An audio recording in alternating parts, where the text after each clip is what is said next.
for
Um,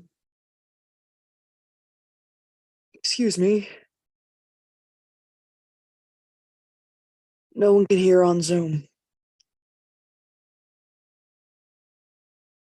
Senate hasn't started yet. We'll unmute you in just a second. I can't even.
How you doing, dude? Be good. How are you? Thanks. Is it one? It's not us. I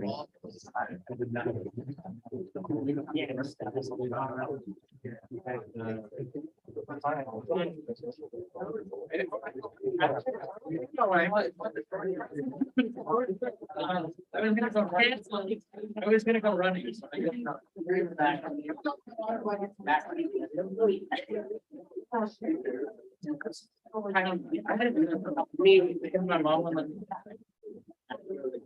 We can all get to our seats, please.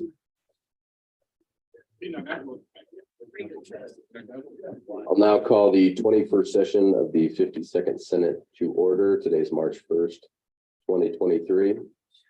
We'll start with the Pledge of Allegiance. Please stand and join me if you're willing and able. I pledge allegiance to the flag of the United States of America and to the republic for which it stands, one nation, indivisible, with liberty and justice for all. We'll now move into the CSU land acknowledgement. Colorado State University acknowledges with respect that the land we are on today is the traditional and ancestral homelands of the Arapaho, Cheyenne, and Ute nations and peoples. This is also a site of trade, gathering, and healing for numerous other Native nations and tribes. We recognize the indigenous peoples as original stewards of this land and all the relatives within it. As these words of acknowledgement are spoken and heard, the ties nations have to their traditional homelands are renewed and reaffirmed. CSU is founded as a land-grant institution, and we accept that our mission must encompass access to education and inclusion, and significantly that our founding came at a dire cost to Native nations and peoples whose land this university was built upon. This acknowledgement is the education and inclusion we must practice in recognizing our institutional history, responsibility, and commitment. We'll now swear in new senators and associate senators. So if that is you, please come forward, and a member of the or I will swear you in. They didn't just in here. And he just left. Marcus is out there. Go ahead and get him. If not, I'll do it. Mr. Speaker, Alicia Barron is being sworn in as a senator for Centro today. Okay. Yeah, so when I do the oath, just unmute the mic and repeat.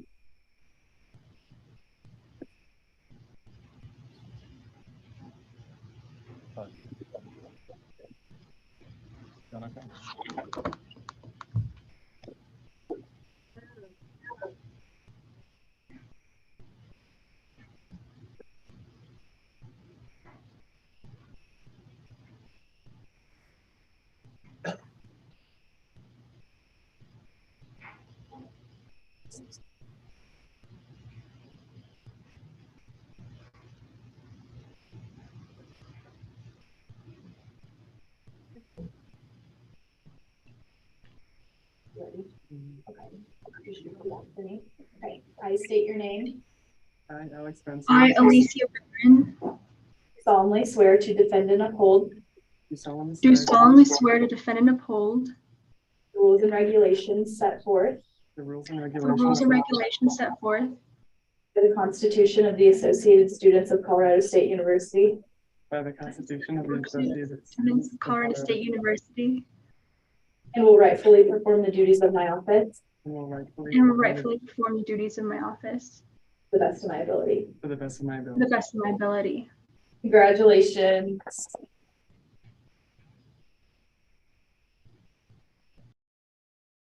We'll now move into beginning roll call. The clerk will call the roll.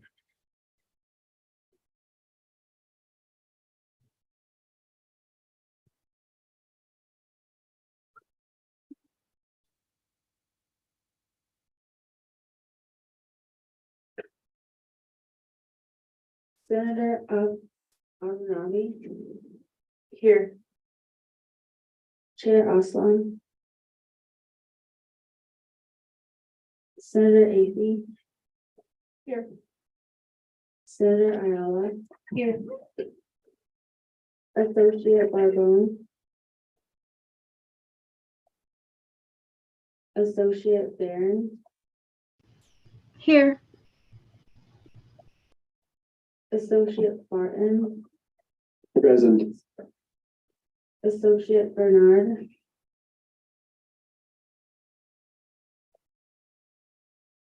Officer Bukhari. Here, Senator Bouchard. Here. Speaker Pro Tempore Caracedo Perez. Here. Associate Chacon. here, Senator Tadeo. Speaker DeSalvo. Here. Senator Dietz. Here. Senator Denson. Senator Doyle. here, Senator Godshaw. Here. Senator Hill. I'm present. Associate Hubley. Associate. He has Bishop. resigned.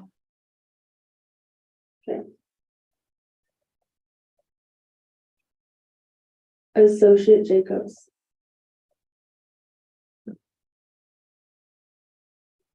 Senator Johnson. Which one? Both are here, I think.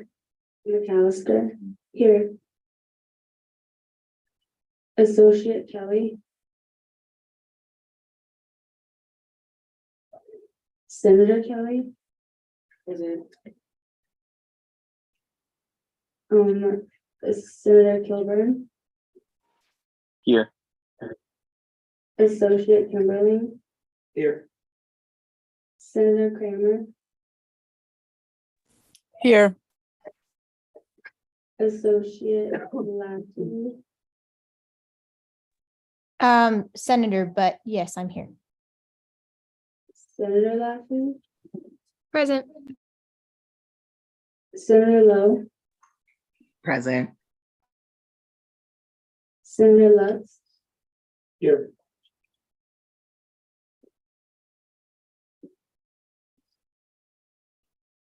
Senator McCall. Here. Senator Melchior. He's been excused. Excused. Senator Milka. here, Senator Morgan. here, Senator Nyambe. Senator Pareso. Here. Senator Reese. here, Chair Ritter. Chair Salazar. Here. Senator Sanchez. Here. Senator Schmidt. Here. Chair Schumer. Present. Senator Shetty, Here. Senator Sodi. Parliamentarian Simonicar, Resign. Has resigned. Associate Taylor, Senator Taylor, Here.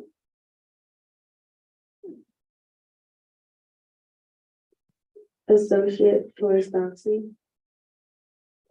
Here. Chair Trout, Present. Senator Winston, Here. Senator Wright, Present. Associate Perk, Here, sorry, on Zoom. Senator Reed, Did you, Senator Levy? Senator Levy, Yep. Associate Scott Perez, Associate Farrett, Senator Arango Silva. Here. Did I say that correct? Please. Arango Silva. Okay. Associate Ford.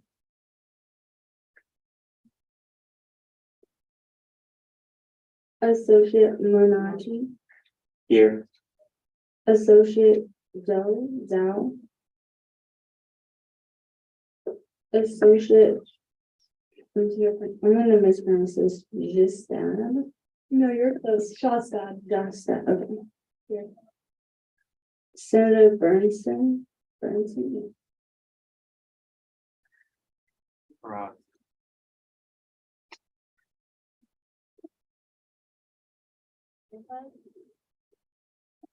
If I didn't call your name, please contact me during the break and I will add you to the roll. You didn't call Associate Barbon? Or did I miss it? Because my phone kind of like blacked out for a minute.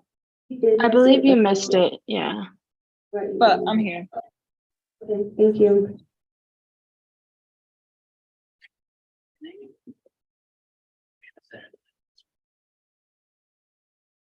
Okay, I was just made aware there's a senator that needs to be sworn in, another one. Who dat? Who hasn't been sworn in before?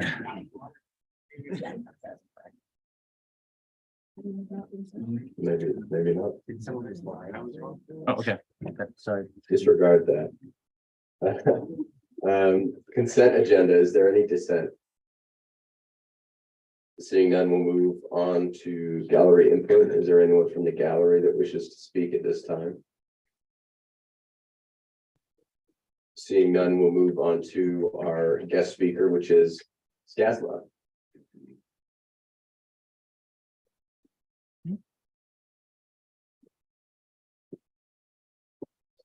You could have asked.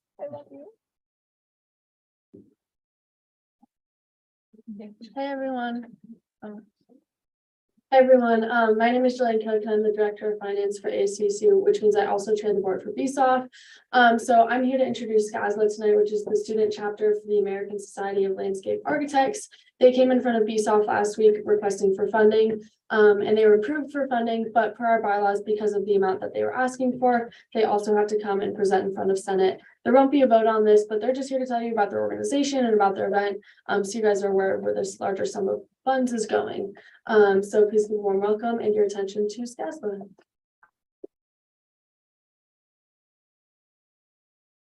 Sweet. Okay.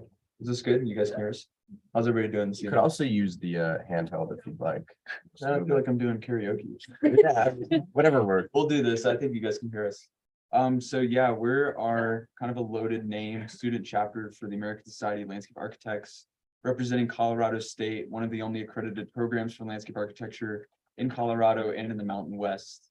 SCSLA works to interface with professionals and students on just a very easy student level at the university, representing the work that we do in our program, and really engage with professionals and the industry at large. So the thing we had gone forward BSOF for funding for was our LA Days conference. It's an annual conference that's held every year since like this is the 29th one. So it's really important to the program, and we love that we get to uphold it, and we love that we have gotten approved for funding. We would love to use this as just more of an educational to kind of let you guys know what we do and a little bit about the conference that we have received funding for. So we can start with a little brief about landscape architecture. I don't know how many people in here know exactly what landscape architecture is. I think we may have like one student that is in here, right? She's on Zoom. She's on Zoom. Okay, she's somewhere. But you know, we're a really small fraction of the College of Ag Sciences, yet we do a really large job, and the professionals do a really large job, and it's growing only more important. You know, we blend between architecture, design, engineering, and also ecological work. And you know, this most recent funding bill that has passed through the government, I believe is the infrastructure bill. Hundreds of billions of dollars will be allocated towards infrastructure, which landscape architects will get to work directly on those projects. We're heavily involved in the industry. It's only becoming more important. So the next slide. So yeah, back to the club. I mean, basically we work to just engage professionals and students and work together. We take students to conferences, we do design review, portfolio review. We have events, just community building events. Like I said, we're kind of an island in the middle of the country as far as accredited programs. So we do a lot of work with just engaging the students with the professionals and activities that will only make them better professionals once they leave the school. And then do you want to talk about the ballets? Oh, I can do it. Okay. Yep. We did the insurance. All right, cool. I'll do LA Days, and then we can continue on with the speakers. Yeah. So LA Days, like I said, is 29th year now of our annual lecture series, and we invite professionals from all over the world, or sorry, all over the country that do work all over the world. And we invite them here to talk a little bit about what they do to inform students and teach them about some of the projects that they get to touch. We've had people that have done projects from, you know, scales that are kind of inconceivable, like city level planning, national parks, you know, restoration design, and all these kinds of really crazy things come to Colorado State to talk about what they do. So it is a really unique kind of lecture series, and we have some really exciting guests this year we'd love to share about. So Suzu here. Oh, I'm sorry. So you want to go to the next slide? We have 5. Yeah. So again, we kind of ran out of that. Yeah. Yeah, you can. I can address Yeah, that. yeah, yeah. All right. Hello, I'm Susan Phillips. I'm the financial officer for ASCSU. And our audience, while we are centering somewhat around our student body being in landscape architecture, we want to reach out to other disciplines such as business, the arts, students that are in the arts, natural resources, and everybody, and the whole student body as a whole within the College of Agriculture and CSU. We want to try to keep this, we want to try to keep our LA Days to be in person. So hopefully with the space that we're allocating, that we can get around 120 students, a good amount of faculty. And with our aid from our greater chapter, which is Colorado, Wyoming, ASLA, we'll hopefully get some professionals that'll be from around the state to be able to come here, and they'll be able to help us with the marketing side. That'll be for later. Yeah, so we have 5 lecturers coming to visit us. Yeah, you can keep going. Yeah, coming to visit us for this lecture series in April. So our first is Chris Grubbs. He's a trained architect and is now a renowned illustrator. He's won many prestigious awards. His charcoal study of post-Katrina New Orleans is now a part of the Library of Congress. He has been to this lecture series in the past, and we're so excited to have him back, and he'll be coming and starting off our lecture series on April 6th. And then next we have Laura Solano. She's a partner at Michael Van Valkenburg and Associates, which is a really renowned landscape architecture firm, and they have done many projects. One that's probably notable to Colorado people is the 16th Street Mall. And so they did all of that work. She's a leading force at MDBA in developing the firm's extensive portfolio. Her talent as a landscape architect is grounded in her undergraduate study in botany and her deep love of plants, which is really awesome, and she elevates projects in artistic and environmental excellence. And she she talks about the creative overlap that MVVA has through landscape technology and design. She's been an associate professor at Harvard, and she is on the executive board for the Landscape Architecture Foundation. And she's coming on April 10th. Then we have Bree Hensel. She's a principal and founder at Agency. She is an urban planner, and her focus is integrating the urban environment with natural systems through planning and resilience. Her current projects span from all across the country. She's currently working on one in Boston's Seaport. And then she's also working on downtown Bozeman, Montana. She has a passion for innovative community engagement. She's won many awards, some in ASLA, some in the planning realm, and some in the architecture realm, which is really cool. And she currently teaches at Harvard and in courses for resilient cities. So yeah, and she's coming on April 13th. And then Marcel Wilson is actually a CSU alum. He is a founding principal and currently the design director at Bionic Landscapes. He is a recognized leader in transforming cities and landscapes. He has a broad spectrum of projects under his belt, from LinkedIn campus to large-scale ecological planning and design. He's won many awards, has been featured in numerous publications, and then he's coming back to his alma mater on April 25th. And then lastly, we have Shannon Nicole. She's a founding principal at GGN. Her designs are recognized for being deeply embedded in the neighborhood and the local ecology. She's a fellow at ASLA, and her firm has won awards for outstanding design all over the world. Her work has been in several university galleries, and she's contributed to many design publications. And she has been a longtime advocate for both native plants and walkable streets into contemporary life. And she's coming and rounding out our lecture series on April 27th. Talk things on the marketing side. Like I mentioned before to you all, we were focusing on maybe using the LCD screens that are in the LSC. We are focusing also when it comes to print marketing as posters, whether they be small 8.5 by 11 papers posted in different bulletin boards or surrounding the campus to get some wider reach, or 11 and 11.5, 17 more laminated posters to focus more into the colleges and the different buildings. And we usually have a big 24 by 36 inch poster, but that's for the physical marketing. We want to focus on digital marketing as well, because that is a good resource for us, focusing either on Instagram, Facebook, any other digital platforms that we're able to utilize, and to get our word out there.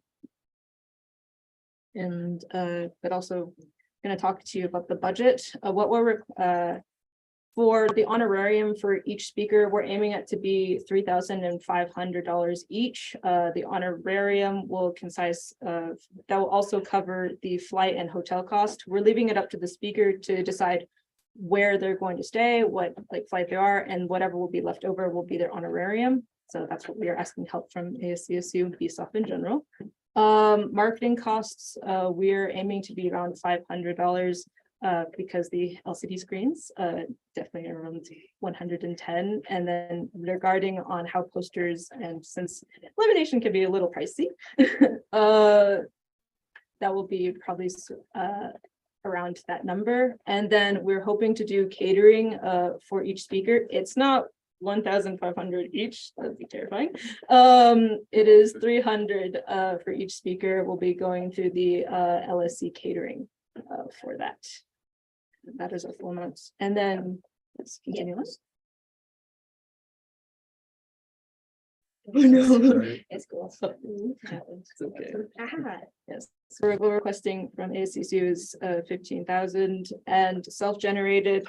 The number is not correct. What we're supporting is 30%, which is $5,925 for that amount. And really, we are asking for help for the honorarium. That is our main goal for this. We will help with, we and our other funding that we get from donations from our grander ASLA And from our department, the HLA department, horticulture and landscape architecture, will be helping us once it becomes donation wise and Ramride. That is also a form that we use for funding. Yeah. Yeah. Yeah, Thank just you. to kind of wrap up, like all the people that we're inviting are peak top of their profession in their firms. They've accomplished really awesome things. And also to bring an alum back is super Yeah. it's super rewarding to have somebody that has gone out and started his own company and been super successful. It has something that they can teach for not only landscape architecture students, but for students in all majors and departments.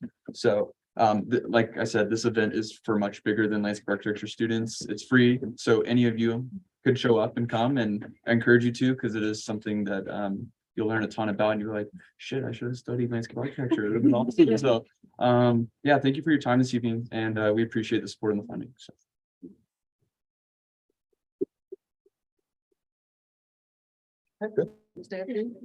So allow me to describe the pickle we're in here. The BSOP bylaws say that if a student organization is asking for something that is over, I think, 13,999, 14. It has to be, the BSOP bylaws themselves say that they have to be presented in front of Senate, but the Senate bylaws say that that has to be presented through a bill. The Constitution, rather, has to be presented through a bill. So what we're going to do now is we're going to gavel into committee of the whole. We're going to write a bill really quick, and then we're going to expedite that bill. Yes, Senator Hill. When you're ready, I'll do one motion to put it in the committee in the whole. Okay. Thank you. All right. And so let me just describe what the role is. BSOF has already done, the director of finance. We've already done our due diligence on this event. It's been an event that's happened for 29 years. And so, right. It could have been 30 without COVID, but this is basically just a rubber stamp, nothing to scrutinize. So are we understood? Can I just interrupt real quick? Sure. This is just a question for you. When does this money need to be like allocated to you all? Probably as soon as possible. For accessibility, you know, can speak into a microphone. Yeah, sorry. Hey, okay. So probably as soon as possible. Our event begins like right at the beginning of April. So we want to pay these individuals before they come to speak, and there's paperwork that we have to do on our end. So as fast as the Senate can do that, that would be, appropriate for us. So.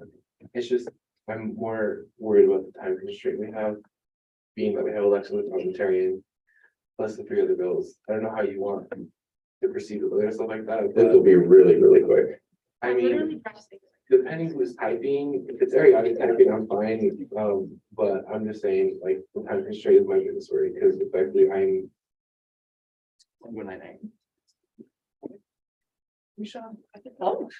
Was there already a proposal written from this organization to BSOF? You could probably use the same language that was used in the proposal and or the approval of this money for it to make it even quicker. Well then, okay, well then, motion to the business meeting. I was gonna, okay. Okay. All those in favor of going into committee of the whole say aye. Aye. All those opposed, abstentions.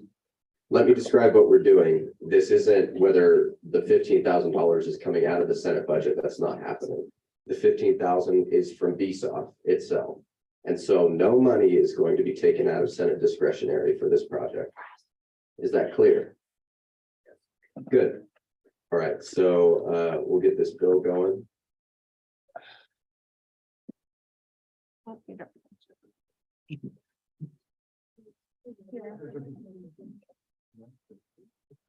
If the link will work. This computer starts.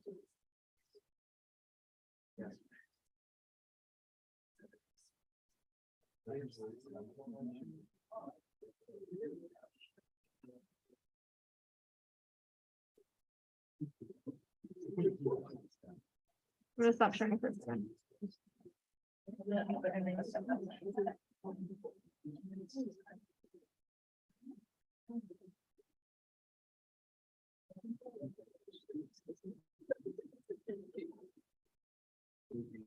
Hey, Sammy, on my computer, I wrote those amendments, read them out.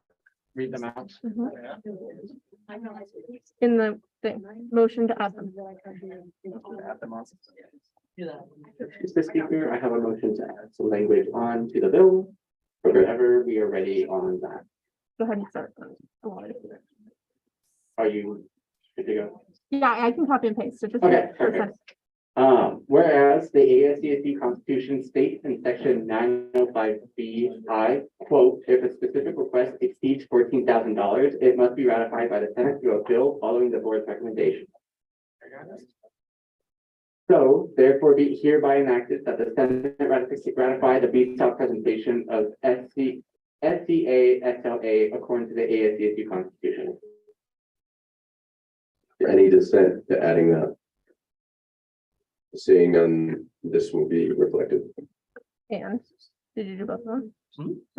You only did two. I didn't, I wasn't listening.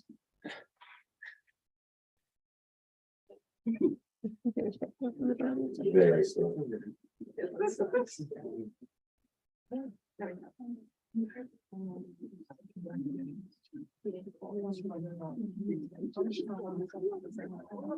While we're waiting, who do you think parked farthest away in this room right now? I think I parked the closest.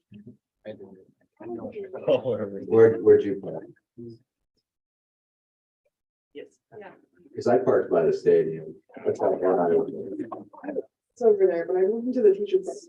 Let's be nice. Let's be nice.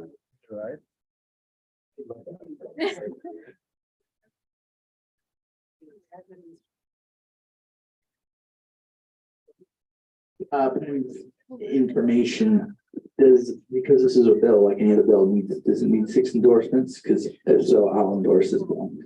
Why not? Four. Sure. Because it's a BSOP bill, it doesn't need that. Let's do it at Since it's a BSOP mill, that doesn't, you don't need that. Technically, it wasn't voted on or endorsed by BSOP, so it's not technically a BSOP. bill. Then in that case, it's that my name and it hasn't. Collaborative. We just need 6 people, doesn't matter who. Joe Schmo. Yo mama, I don't care. It's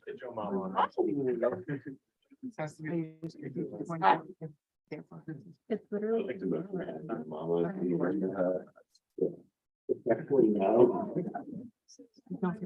I know at the state level, the fastest you can get a bill into law is 3 days. Yeah. That's wild. It's gonna take us 15 minutes. Only because the computer is slow. Just for clarification, to expedite this bill, don't we need one of the advisors here? We're not allocating. As it is a BSOP bill, so long as BSOP endorses it, it can be expedited. But they can't endorse it because they're not meeting. Then yes, an advisor is needed along with the director of finance. Well, we have one here. Yeah. Yes, Jocelyn. Because that is written into the bylaws and our constitution, we could potentially do a vote to, suspend the bylaws just for this due to the fact that we were ill prepared for this. Well, the specific part about it needing to be a bill, that's in the Constitution. But I mean, like, the financial advisor and the endorser. And Oh, that's in the like, bylaws. expedite Okay. in the bylaws. So I guess if Jess is not found, we'll do that. Isn't it because y'all are in committee of the whole, the bylaws are suspended as well? No.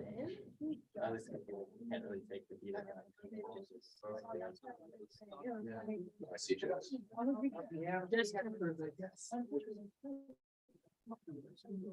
You're becoming a very nice.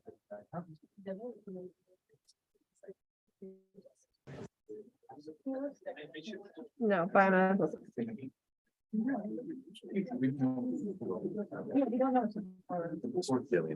Yes. I'm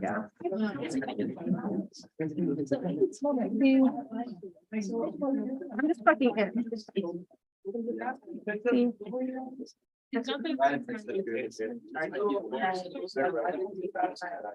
Enoch. Enoch, spell your last name. F-O-N-A-N I was like. Yeah, no. Oh, yeah.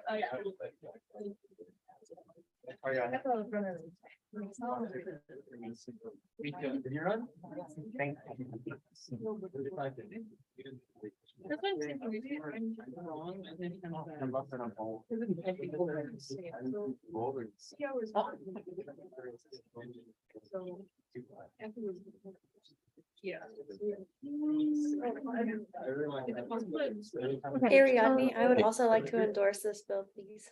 That's true. Thanks. One. Okay, you know what? Next, will you? Okay, I am technically typing, but will someone make a motion to allow me to make clerical edits after y'all pass this? So then you can just give me names and then we can be done. Someone make that motion. A motion. I'd like to motion to. I'm not sure to make clerical edits after this is passed. Seconded. Is there any dissent to that motion? Seeing none, that'll be reflected. 5, I need one more. Did you get Hayden on that? Oh, I did not. Yeah. Endorse or sponsor. What information did you get me on? Yes, you were the first one, Mr. Bell. Hey, I'm. Is that a Freudian slip? But, okay. Sure, also want to be added on to, okay, perfect.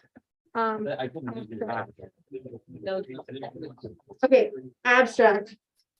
I move to add the abstract to say a bill to ratify a BSOC presentation to the Senate. Then you can vote on it, because they said I could do clerical. All those in favor, say aye. Those opposed, abstentions.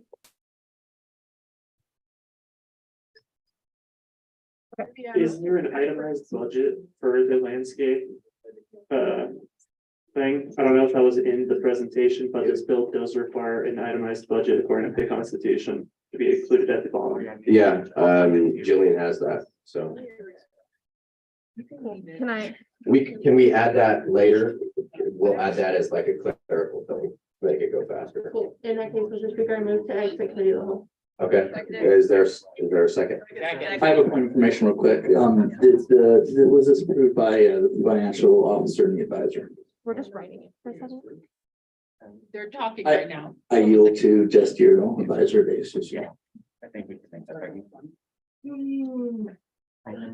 Hi, friends. For those of you that don't know me, because you might have just met me for the first time on Zoom last week, my name is Jen Deardahl. My pronouns are she, her, and hers, and I serve as the advisor to this lovely organization, and it's great to see everyone here. So Jillian and I were just chatting about the expedition process, and I'm sorry, I was meeting with a member of the exec branch, and so I don't know what all the conversations took place, but just so you all are clear that you all are not deciding whether or not this group gets funding, it's just whether or not BSOP followed their processes, right? So everyone's good. I got Sam's good thumbs up. Woo, yeah, okay.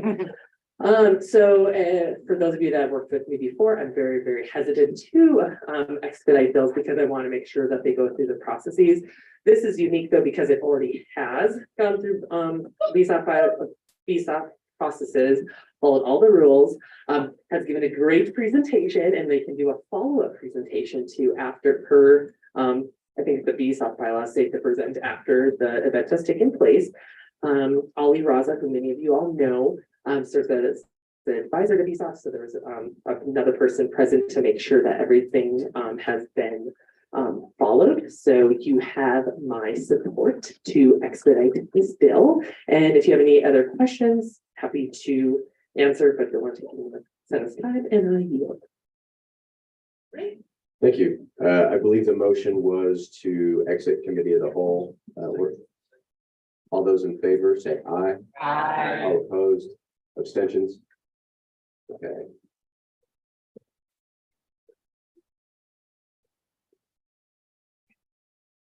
I'm gonna move to expedite.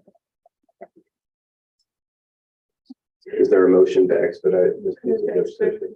All right, all those in favor of expediting this bill say aye. Aye. All those opposed, Abstentions? This bill is expedited. We'll now go into, I guess this would be second reading, so discussion and debate, if there is any. And motion to previous question. Okay, all those in favor of ending discussion debate, say aye. Aye. Opposed, abstentions? All right, we will now vote on this piece of legislation. I entertain a motion of unanimous Mr. consent. Speaker, I would like to make a motion for unanimous consent on passage of legislation. Is there any dissent to that motion? Seeing none, this bill passes.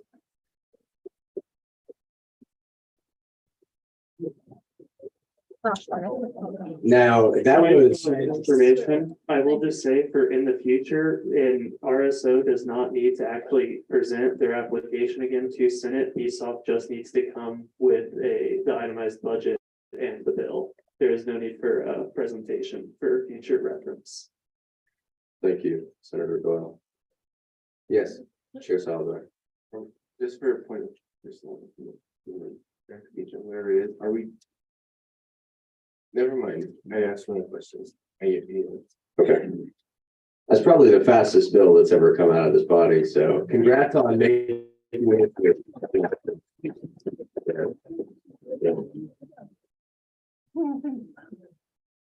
All right, so with that, we'll move on to, is the executive branch and the judicial branches fine? Are you fine with doing your reports on Slack to save time or no?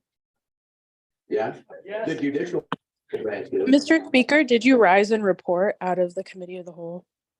Take that out of the bylaws. We don't have to do that anymore. No, point of personal privilege. Point of information, we took that out of the bylaws specifically because everyone's already here. We didn't need to report. Just a motion for that case, but that's just leaving. Okay, President Long. Oh, not the motion. Alrighty, hello, y'all. Hope y'all are having a good night. Point of order. That motion was it? What motion? What motion? Did you make a motion to ask for the executive and judicial to do it close and black? No, I just asked them if they'd want to, and judicial decided to go. And can I make the motion? To have executive and Second. Seconded. I would personally like to give them the option if they want to do them in person. We can do it in Slack. That's We fine. do it in Slack. Are you cool with that? It's no hard feelings, I just. No, yeah, Prefer to do it. it's right late. We now get it. since I'm already here. We'll just do it on Slack. I was gonna say, make a decision. Yeah. You're the boss. Okay. Well. Moving on to confidence business. I'll go ahead and put 2 hours on the confidence clock. We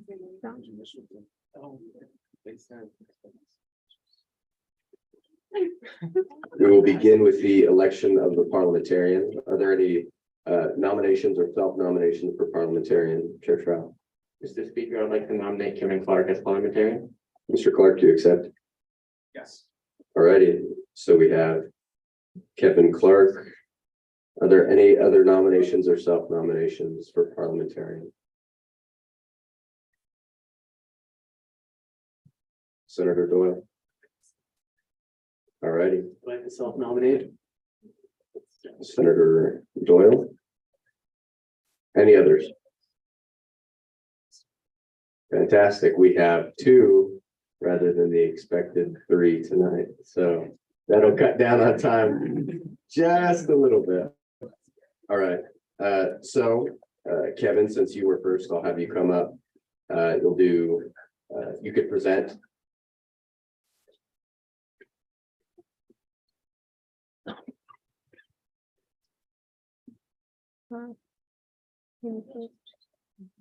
Oh. Parker, do you want to exit? Yeah. Yeah, that's better. Yeah. Point of order, please use the respective titles of all senators, associate senators, and leadership.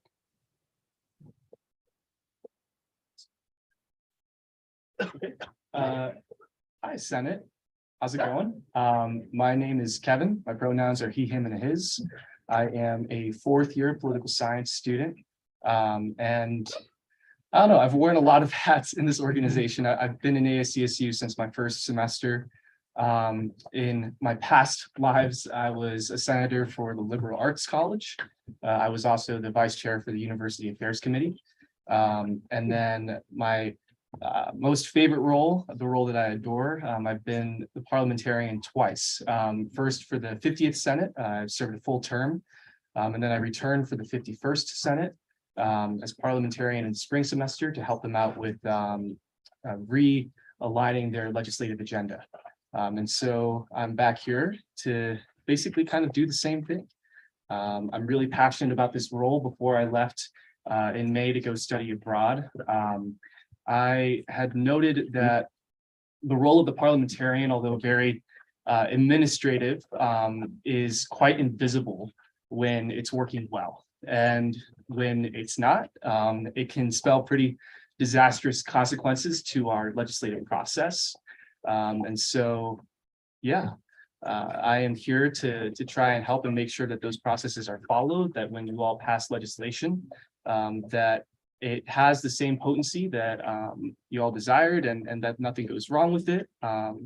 And yeah, to bring about digital accessibility into the space, and also to make sure that we're conforming to our bylaws, to the Constitution. And so, yeah, I'll open it up to any questions. Thank you, Senator Kelly. Are you going to update the Constitution as new elections come out? Absolutely. Absolutely. So I actually did this during the 50th and the 51st Senate too.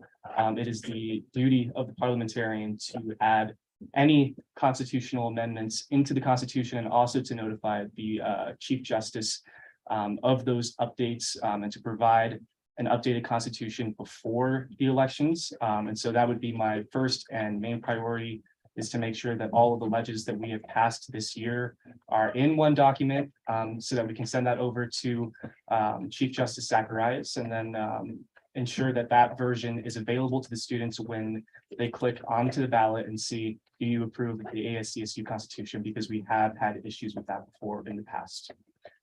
Hopefully that answers your question. Yeah, thank you. I yield. Thank you, Chair Trout. Thank you. It's good to see you up there again.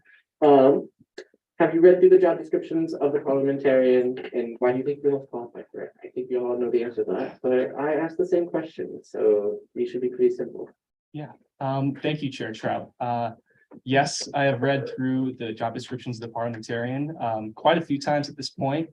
And I know all of the responsibility that the parliamentarian holds, all of the things that need to be done, especially within this short time frame, as the Second Senate draws to a close here in the next couple of months. The work of the parliamentarian is incredibly necessary now more than ever. And so, yes, I am aware of all of those things, and I believe that I'm the most qualified due to having been in the role for the past couple of years. And so, yeah, hopefully that answers your question. It most certainly does. What's something that you want to bring to this Senate that you might not have been able to within the last Senate, with how limited you were in when you were here? Yeah. So what's something new that you would like to bring back? Okay, absolutely. That's a great question. One of the provisions in the Constitution that I feel is often overlooked have been the statutes of the respective branches, right?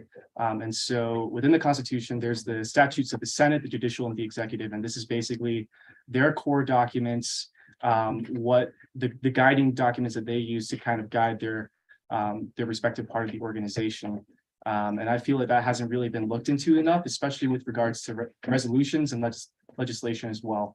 I feel that if we tried to renovate that kind of system, I think we could promote the longevity of legislation beyond the Senate that it originated from, if that makes any sense, right? And so I look back to, when you spend enough time here in the office, there's the U drive. And in that U drive, you can look through all of the past legislation from various Senates, right? And there's some amazing stories in there. The passage of elects that included STPS senators for the first time is one that I always look at. And the fact that we don't have that, for one, on our website, right? or say the Lex that we added, the diversity and inclusion section within the Constitution. I feel like those are guiding documents that continue to influence our organization today. And I feel that if we kept that on as a statute, right, that it would bring about some importance and some longevity. And so, yeah, hopefully that wasn't too much of a ramble. I can definitely go into detail with it more. But yeah. Awesome. Thank you, Dick, for answering my questions. I yield with the speaker. Thanks. Thank you, Senator Hill. Hello, Mr. Clark. It's good to see you again. I know you and I go way back, all the way from the 49th Senate. So I think my question to you is, because you've been in various roles for so long here, you have a lot of experience. And what have you learned from your past 2 years of being a parliamentarian? And how do you think that has allowed you to grow to where you are today? And what do you think that, what specific changes do you want to make this year? Benny? Yeah, thanks, Senator Hill. It's great to see you too. It's incredible to think that I don't know, the years go by really quick, don't they? Yeah. In my time here at ASCSU, the thing that has stuck out to me the most has been, for one, lack of continuity, I feel. And you come to realize this longer that you stay on board, right? Is that every single year, administration swaps hands, right? And in some way, we kind of hit like a symbolic reset button. And oftentimes, there are initiatives that we have continued for years, like let's say, for example, U+2, right? Or other things that the Senate might want to do. And it just kind of, it resets. And I've always found particular frustration with that. And trying to bridge over the gap between one Senate into the next has always been really difficult. The passing down of knowledge, right, from outgoing senators and officers to the next cohort. And so one of the things that I would want to do in my last semester here on this campus, honestly, and the last semester that I would be able to be involved with ASCSU, is to try and provide some safeguards to ensure that that would be a priority for us, right? That passing down that knowledge and that experience, right? And those initiatives into successive years would be seen as a priority. Hopefully that answers your question. That very much does. And again, I thank you so much for coming back and, sticking with us a little longer. Mr. Speaker, I yield my time. And if I can, I'm so sorry, if I can just add on to that point about continuity too. The role of the parliamentarian has also seen a lot of disruption as well. Despite having served a full term in the 50th Senate, I served a half term in the 51st. And one of the issues that I've kind of come to see with my role has been that disruption of continuity, right? And so, the parliamentarian position isn't often sought after. And so one of the things that I would want to promote is finding people who are interested in taking on this position and hopefully imparting some of my experiences with it. So that they can be prepared for any of those obstacles that would come in the future, right? And so I just thought that was very important to share. Thanks. Thank you. Now I yield. Senator Denson. Thank you. Yeah, so obviously you've been in here a couple of times. What makes you want to come back to this vlog and the fun times of Senate? Senator Dennison, is that right? Denson, that's fine. Yeah. Anything close first. Yeah, pleasure to meet you. I have found myself struggling with that question a lot, right? ASCSU can be a very frustrating space, but I have always been passionate about representing students, about the pure power of student advocacy, right? I feel is important, and ASCSU is one of the most powerful student organizations in the country in terms of what we can do with funding, the ability of oversight that we have over the student fees and the student fee package. I think that it's really important that we continue to provide a space for students to have that control over the operations at this university, honestly, and that they have a voice.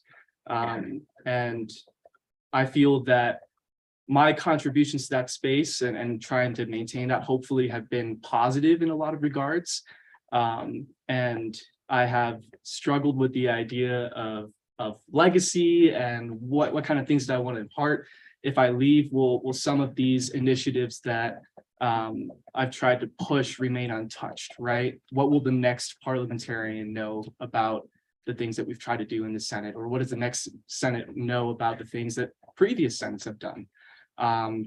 Has been tough to see. And so one of the big reasons why I continue to come back is to try and be another point of that continuity, right? And so that we're continuing to build upon the space. Yeah, hopefully that helps. That does, thank you. Thank you, Associate Senator Menanti. Yeah, no, I yield to redundancy. Thank you. Thank you. Is it Senator or Associate Benson? Senator Benson? As a newly sworn in senator, it would be nice to have all the necessary documents updated on the ASCSU website after every session so that all materials are more accessible to senators in this space. Would you take responsibility to update from the 47th Senate and onward to the ASCSU records website?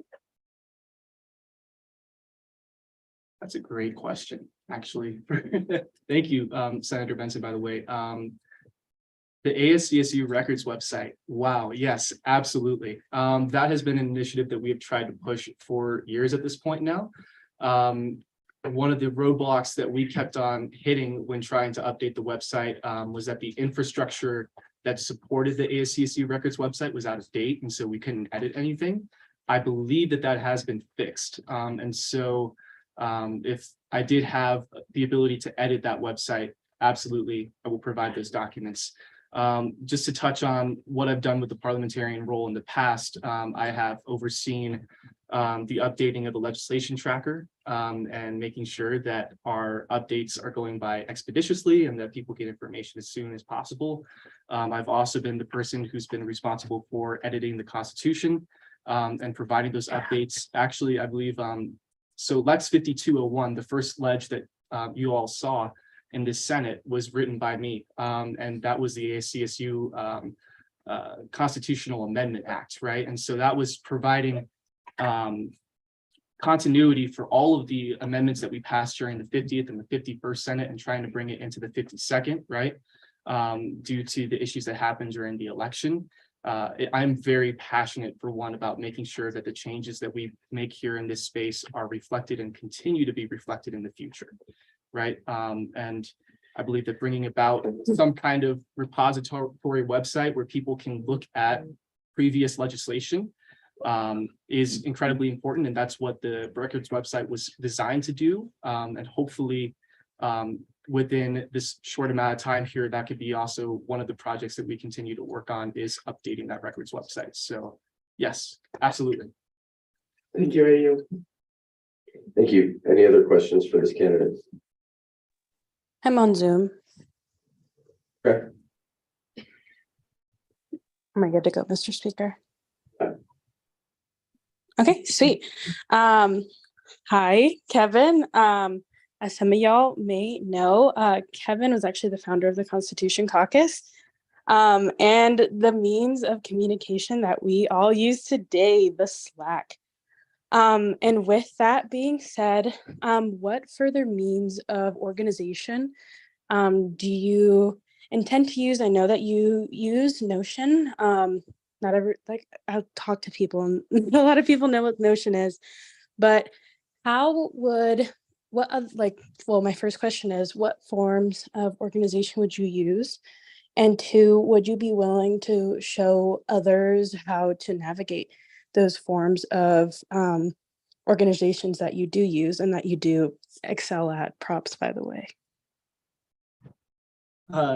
Thank you, Speaker Pro Tem for Caraceto Perez. I really appreciate this question.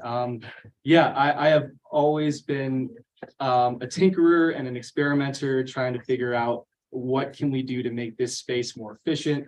How can we make our communications more accessible? how can we deliver information to the student body in a transparent and in an accountable way too. So yes, Notion is a wonderful website kind of building and blog building platform too.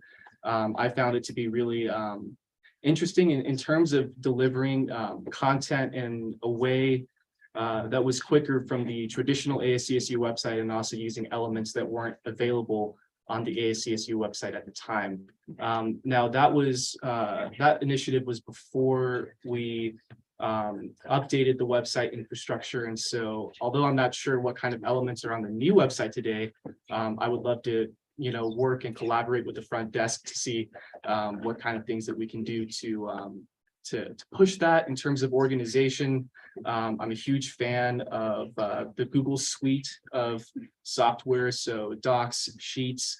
I feel like that's always been really helpful to have the kind of software that supports real-time collaboration, especially when there are students in the space that utilize, as you can see, the hybrid function of Zoom or in person, and trying to mix in those two different forms of participation together.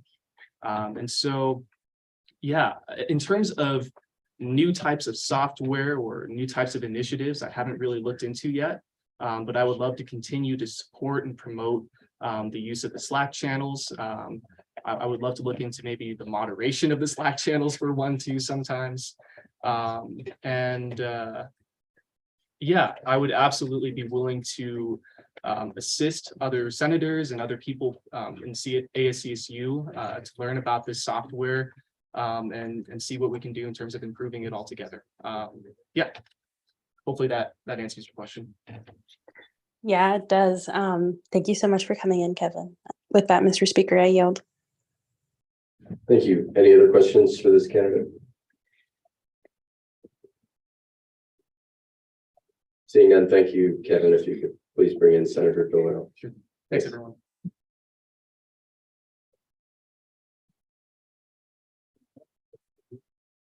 It's just really low for some reason.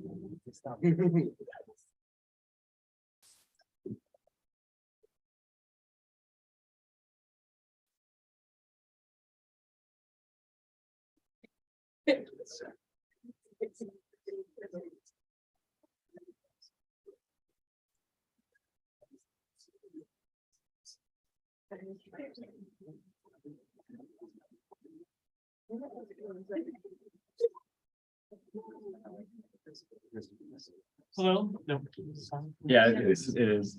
Hello, my name is Parker Doyle. I am a senator for the College of Engineering and former chair of Constitution Caucus. And I would like to run for parliamentarian.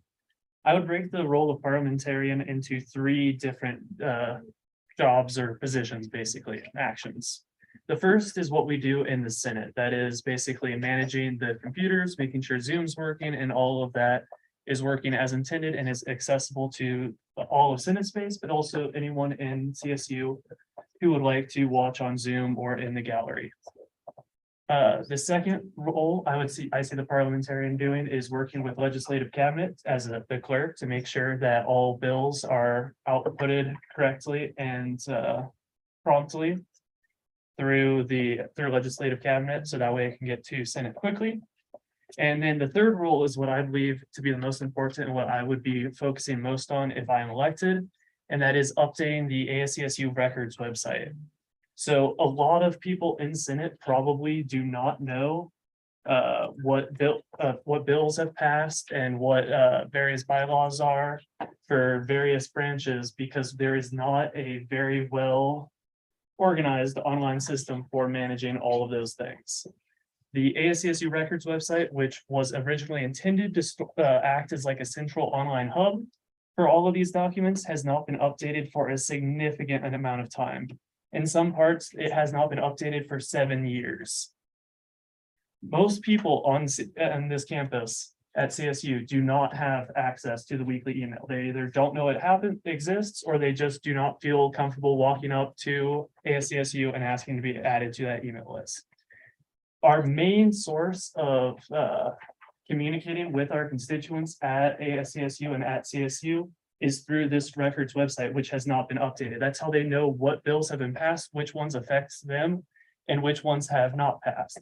It is the most key aspect of how we can communicate with our constituents, so that way we actually have a good attendance and participation by our constituents in elections, as well as in this space.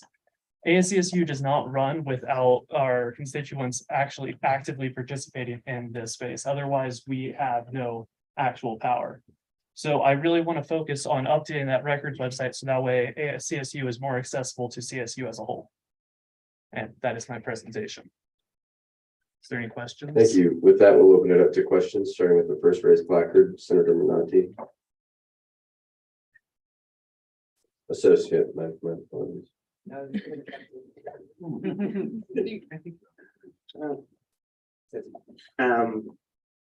Hi, how would you, as the parliamentarian, how would you perform your duties and responsibilities? All that entails with the parliamentarian. I would say I would want to focus on making sure that what I do, it gets done in a timely manner. I want to make sure that everything happens as quickly as I can. The second I get information, I want to start applying that information so that way there's no gap or delay, because that can very well happen when it comes to clerical roles. I want to make sure that everything is as accessible as possible. I want to be open to anyone who has a complaint with how it is now and make sure that I change that immediately. And I want to make sure that I can ensure that it is as easy for people to understand and view as possible. Secondly, as a former Constitution Caucus, I hope I said that right, committee chair, how would you bring that experience to your position as the parliamentarian? So as chair of the Constitution Caucus, I had a lot of experience in through running Zooms and through managing documents and displaying those documents in my committee meetings. So that part of the role of parliamentarian, I definitely have a lot of experience in. At one point, as chair of Constitution Caucus, I got the experience of working as the clerk of legislative cabinet when the parliamentarian was absent. So I understand how that works and can fulfill that role. And then just having worked with the Constitution and all the other various bylaws of ASCSU has prepared me immensely for being able to update that active statutes and the statutes of ASCSU and the records website. I yield my time, Mr. Speaker. Thank you, Chair Trout. Hello, thank you for coming in. Have you read the job description of the parliamentarian? I assume you would. But why do you think you're most qualified after reading that? I would say I'm most qualified due to my role as former chair of Constitution Caucus. It's prepared me a lot for the in-Senate preparations from that, like I said, through like managing Zooms and all that sort of thing, managing the documents. Right. And then I would also say having worked with the Constitution and other governing documents, I understand how those documents work and the various provisions in them. So that way I can quickly update the active statutes of ASCSU. Awesome, thank you. You answered all my other questions, so I yield to your presidency. Thank you. Any other questions for this candidate? Sorry. Seeing none, thank you, Senator Doyle. If you could step out.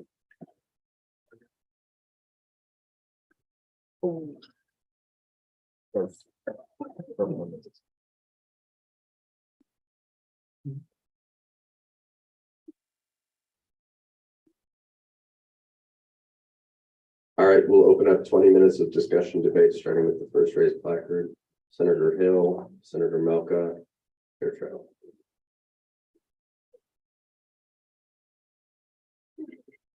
Thank you, Mr. Speaker.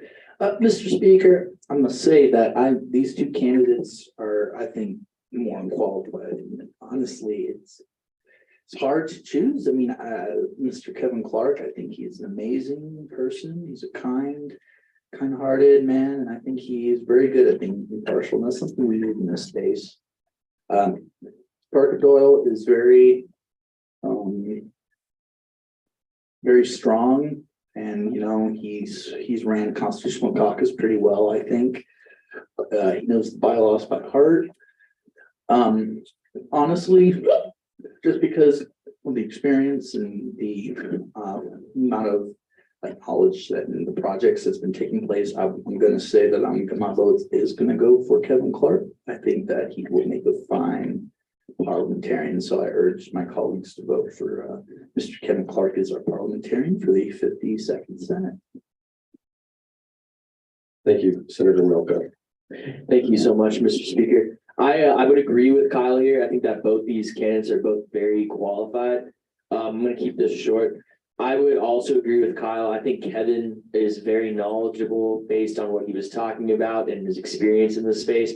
And then also I'd like to point out, he was actually one of the first people this summer that actually had a Zoom meeting with me and kind of went over what to expect and said it, and that was very beneficial.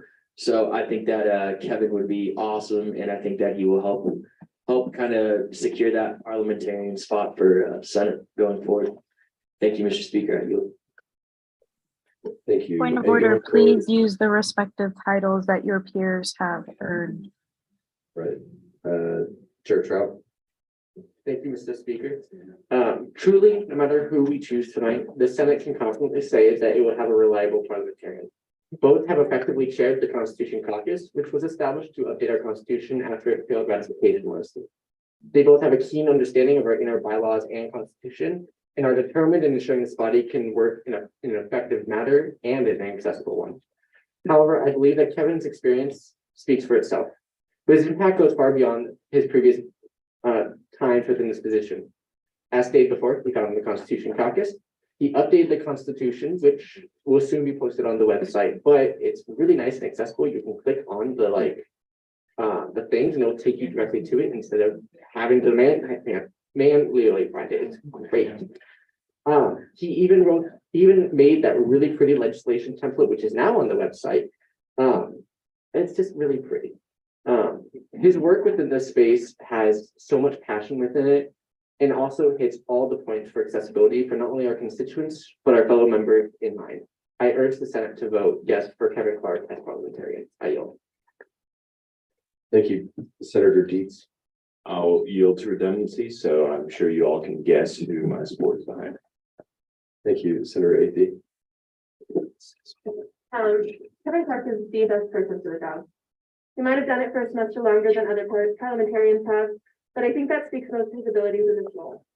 Every single other parliamentarian that I've seen, and I have seen quite a few, we have needed to check that they are doing their work and that the things that are needed for the next session or are needed for our bill to be fully added, let alone hope that anything more than that was getting done. But Kevin Clark never needs to be checked. Kevin goes above and beyond every single one of his job duties without being asked. He simply sees a need and fills it so much better than anyone could have ever asked. Electing Kevin Clark means electing the best member of our Senate leadership.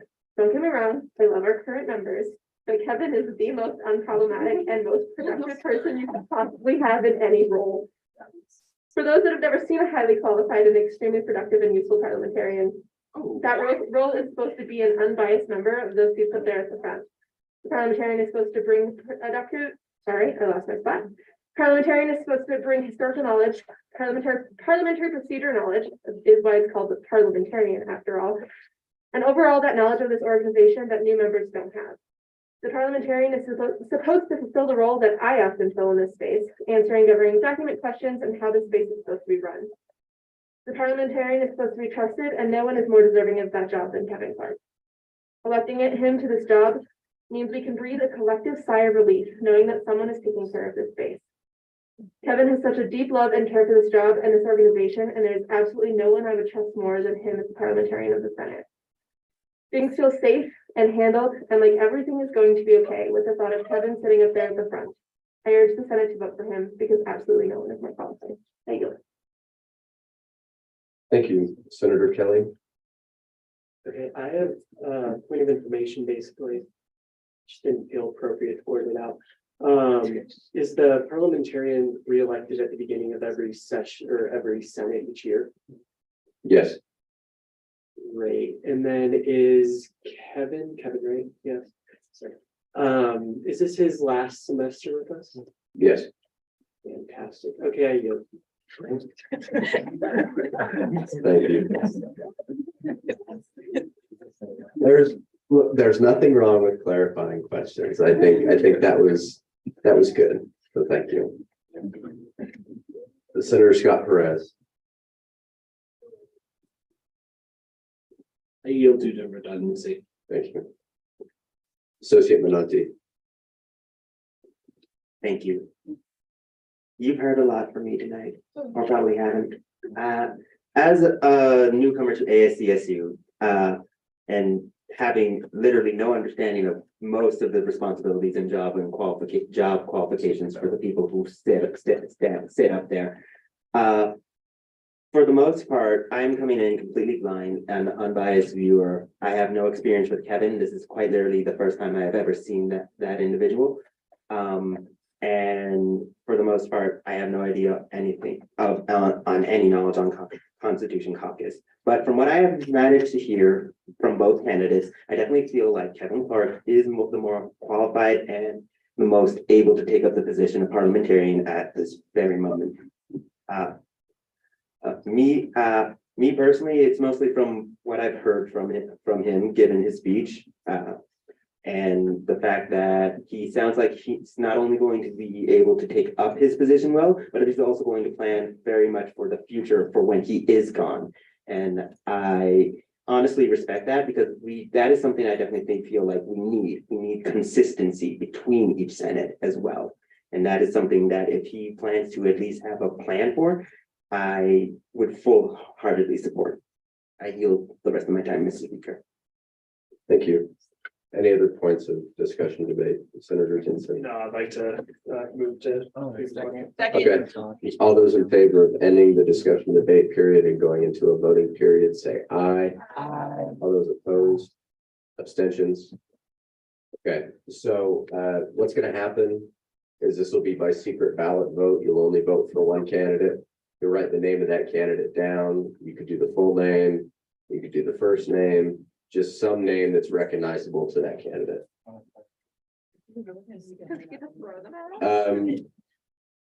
Only senators. I'm a senator. So if you're an associate and you're not filling in for anyone, you cannot vote on this. Mr. Speaker, I'm looking for a 5-minute recess starting after the votes are collected while the votes are counted. Okay. While the votes are collected, okay. Okay, so. Point of information. Yes. How do you want people on Zoom to be voting? Did you want us to direct message you? Did you want us to use Slack? If you want to use, let's go ahead and do Slack. Okay. Go ahead and DM me privately on Slack, or I guess what you could do is in the chat, you can change it to message the host rather than everyone, and just send it in the chat if that works for everyone. That sounds good. Thank you. Thanks. Okay, so what's going to happen while these votes are being counted? There's going to be a 5-minute recess. We got to vote on that. So all those in favor of doing that, say aye. Aye. All those opposed, abstentions. Okay, be back at, I'll say. Sorry, guys, you're not voting now. 9:27.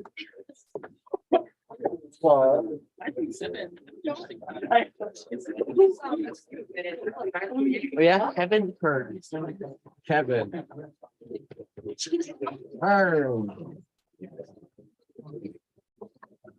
See, I was good on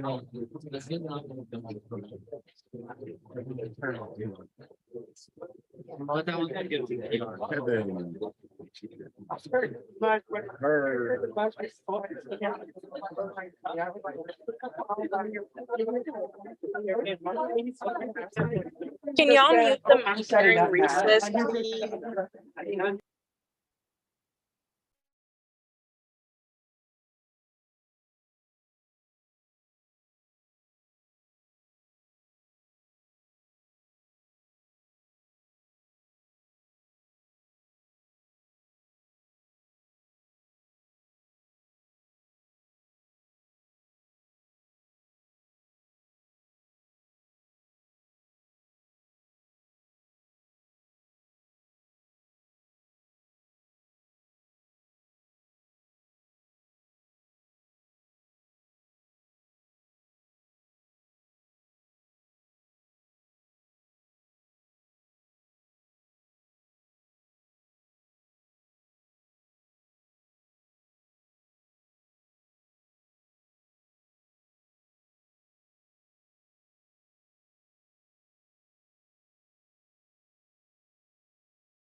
Right, I have.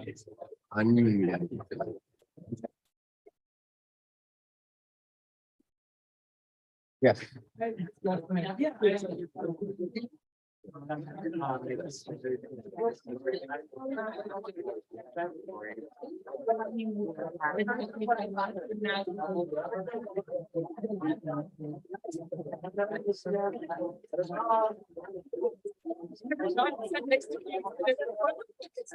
All right, everyone, if we could get back to our seat, please.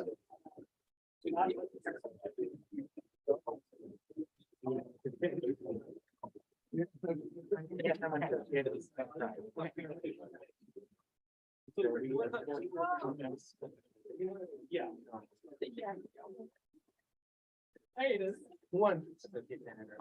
Right, can we, well, I guess I'll tell you who won first.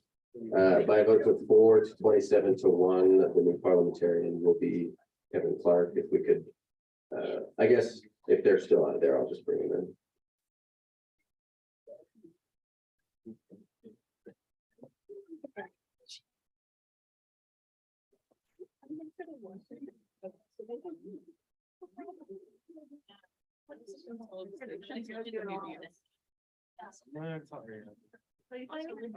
What was me? I was just like, I don't know why that's. I was.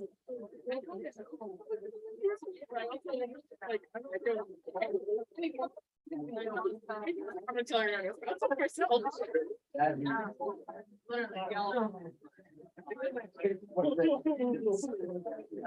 That's good.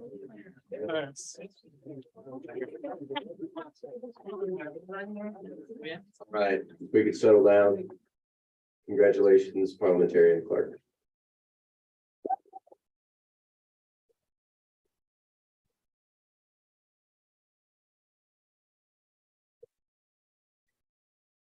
All righty, there is no justice here, so I'll go ahead and swear you in. Thanks.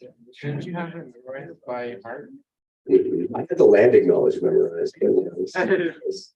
Yeah, Sammy was speaking over you to the landing. Well, me and Sammy. Yeah. I didn't tell him that. I didn't hear it. Right. I wasn't speaking. Repeat after me. I state your name. I, Kevin Clark, Do solemnly swear to defend and uphold do solemnly swear to defend and uphold the rules and regulations set forth the rules and regulations set forth by the Constitution of the Associated Students of Colorado State University, of the Constitution of the Associated Students of Colorado State University, and will rightfully perform the duties and will rightfully perform the duties of my office to the best of my ability. ability. Congrats.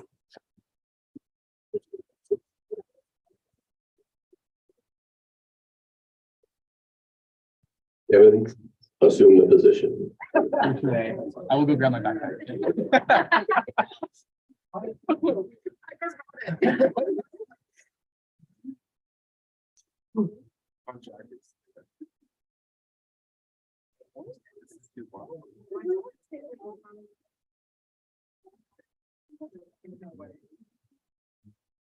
Can't wait to have an vision. Are you starting now? I guess. Well, welcome to your new home. Thank you. There's a chair, there's a keyboard. I think my name is scratched up under the desk or somewhere. Oh, hey, no. All right, we will move into our first piece of old business, which is like 5207 voting rights and chairship. The committee chairs want to come up and present the edits. And I don't think this has been shared.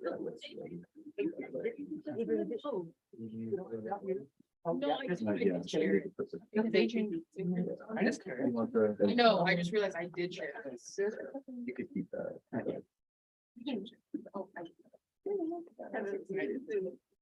Sorry. Zoom in. Sure thing. Thank you. That's.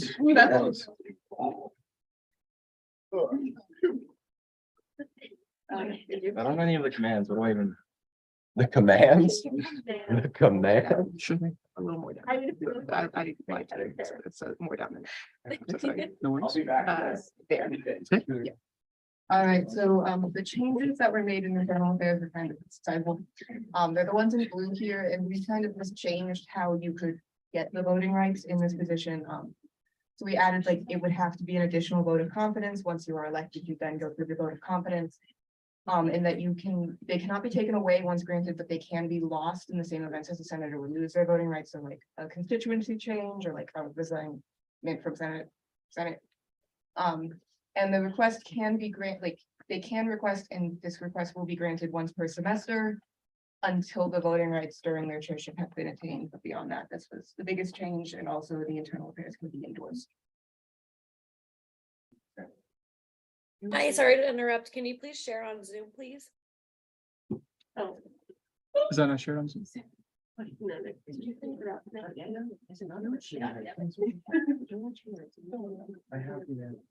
Yeah, let's start one. Awesome, thank you. Yeah.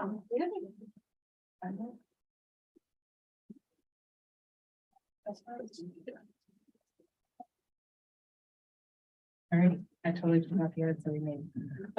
DEI Affairs Committee, since Adrian is an author, I chaired the committee. We did endorse this piece of legislation through, I'm pretty sure, unanimous consent. So that was something we changed.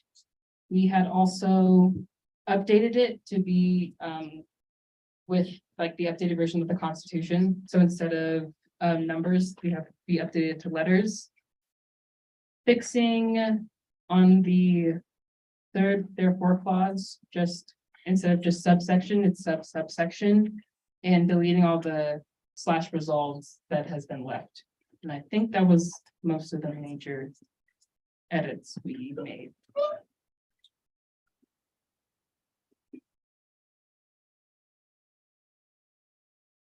Oh, yeah.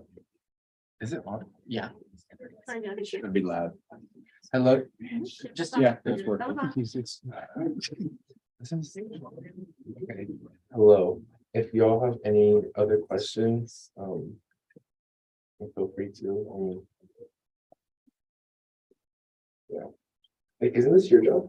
Oh, damn. Just kidding. Well, I mean, it is. Typically, we don't ask questions, but I'll allow. Senator Doyle. I was wondering if an associate senator then loses their chairship just due to like they resign or I guess, yeah, if in some situation they decide that they no longer are chair, would they still have their voting rights? So the question was if an associate senator resigned from being chair, but they're still an associate senator, would they keep that voting right? That is correct. Is, to my understanding, it is being written where they would lose that voting right. We can make that edit because it's going to go to another committee. Okay. We can make that edit in committee just to clarify that, but that is the intention, is if they do step out of that chairship for whatever reason, they would lose that. Okay, thank you. Yeah. I yield. Senator Hill. Hey, thank you. So I have a question here. So an associate senator, and then you have a senator at the college council and the SDPS offices chooses who they'll be your senator and they'll be your associate. But there is a distinction between, it's kind of like a hierarchy, I guess, in a way, correct? The senator and associate senator. Since, the student body and the SDPS or a college council had chosen an associate senator and senator, there's a reason why a senator votes, an associate senator does not vote, right? Because they may feel like, for example, my college council put me as associate senator because they wanted me to have more to learn and they want me to grow before I could become more of a senator, and then I became a senator and to see how things before I got the privilege to vote. And so I think my question is, do you think that this could kind of go against the wishes and perhaps the student of the SDPS or the college council based on they say, hey, you're associate senator, you need to work up. If you understand what I'm saying, do you think that could be, have you talked to SDPS offices and college councils about this? We haven't necessarily, but I think it's important to highlight that we are, while some of us are appointed within those, we don't have to do everything that the college council says. If they ask, we can, but if they say vote, XYZ on this sort of bill, and you're like, no, I think there's a lot of problems with this that they might not see. There's that. But The reason for putting someone into an associate position does change. Sometimes it is because we think you could build up from that experience. And I don't think in that situation, an associate senator would want to take that step. They would want to learn and see and grow in that sort of situation.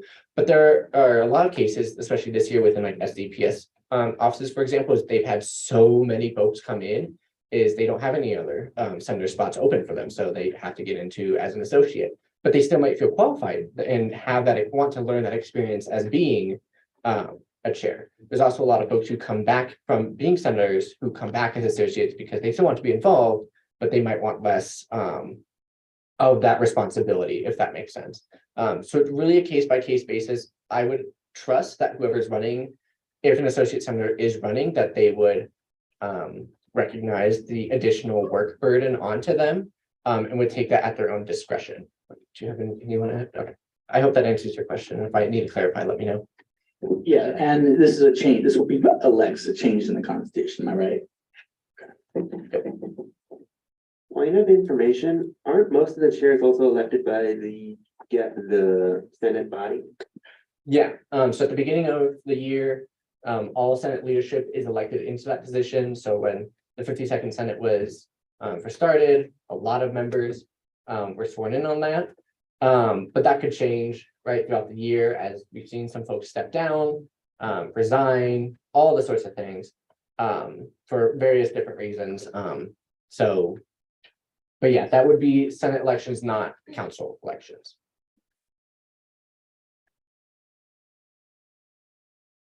Any other questions? If not, we'll move to discussion and debate. None? Okay, so we'll begin a period of discussion debate, starting with the first raised placard.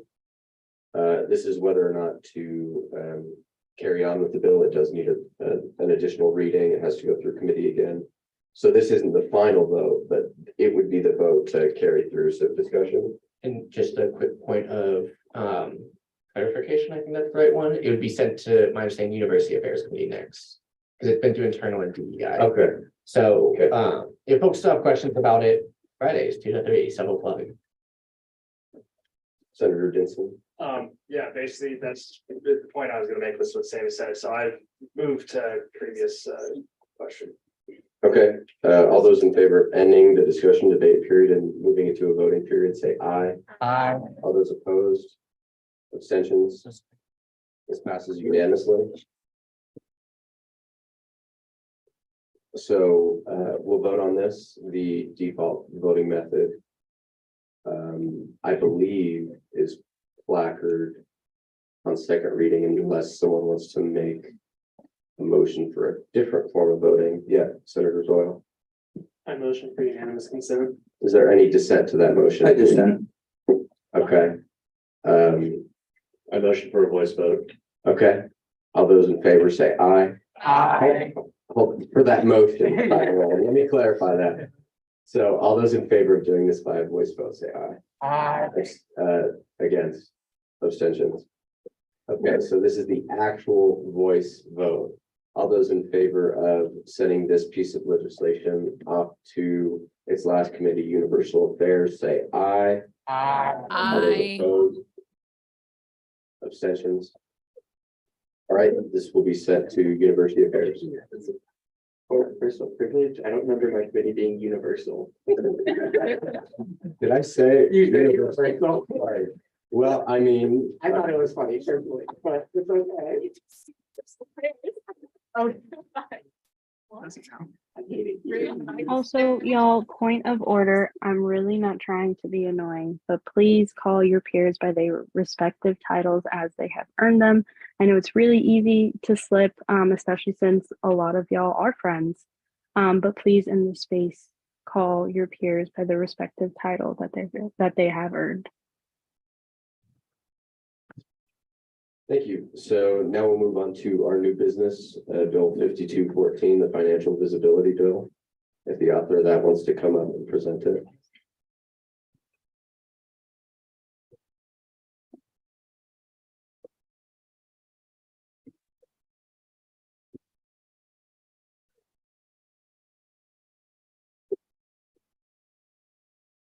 Cool. Hi, Senate.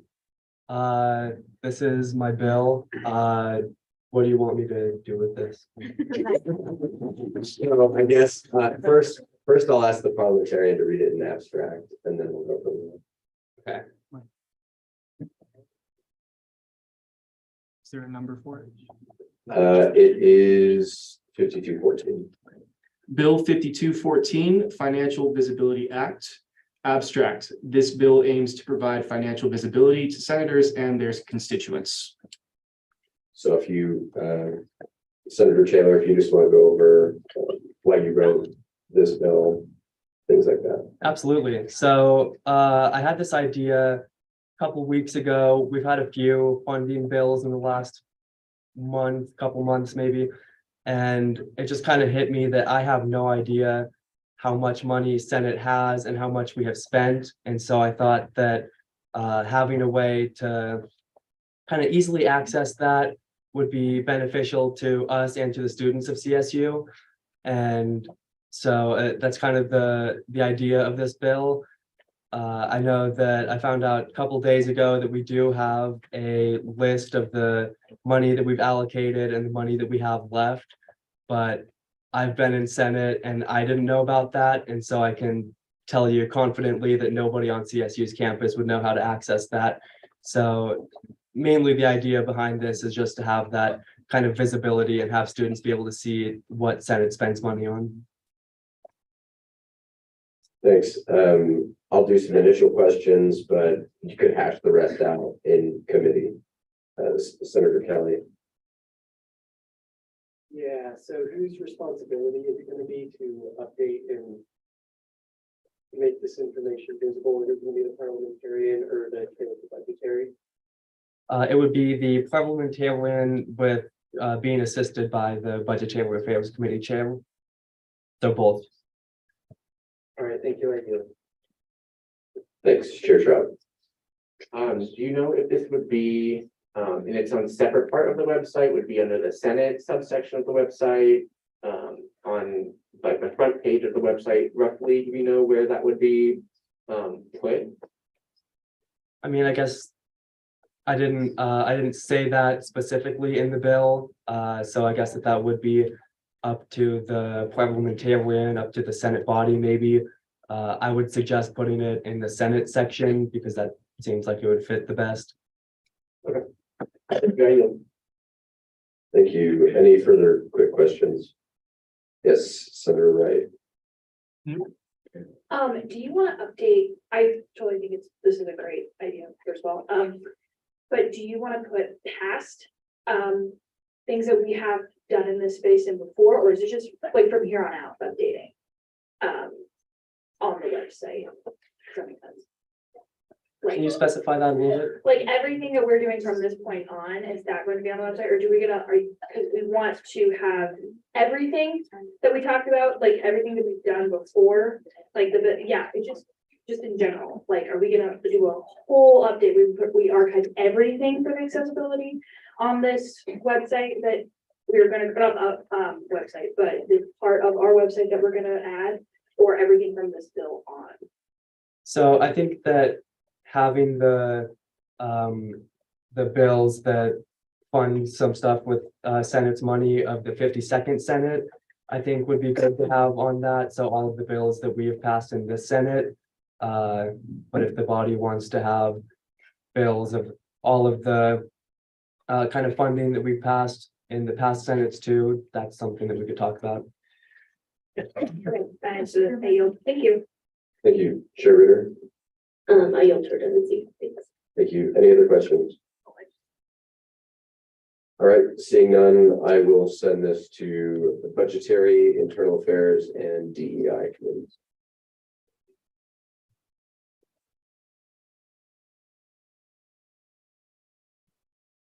Bill 5215, Elections Code Amendment. Oh, okay.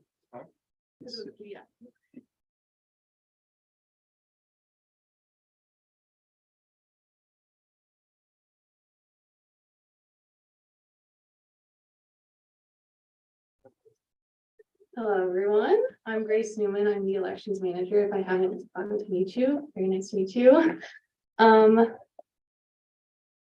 Okay, now what do I do with this? Okay, so if the parliamentarian could read the bill in abstract. Bill 5215, Elections Code Amendment. Abstract, this bill amends the ASCSU Elections Code for the 2023 general elections. And then just like that, okay.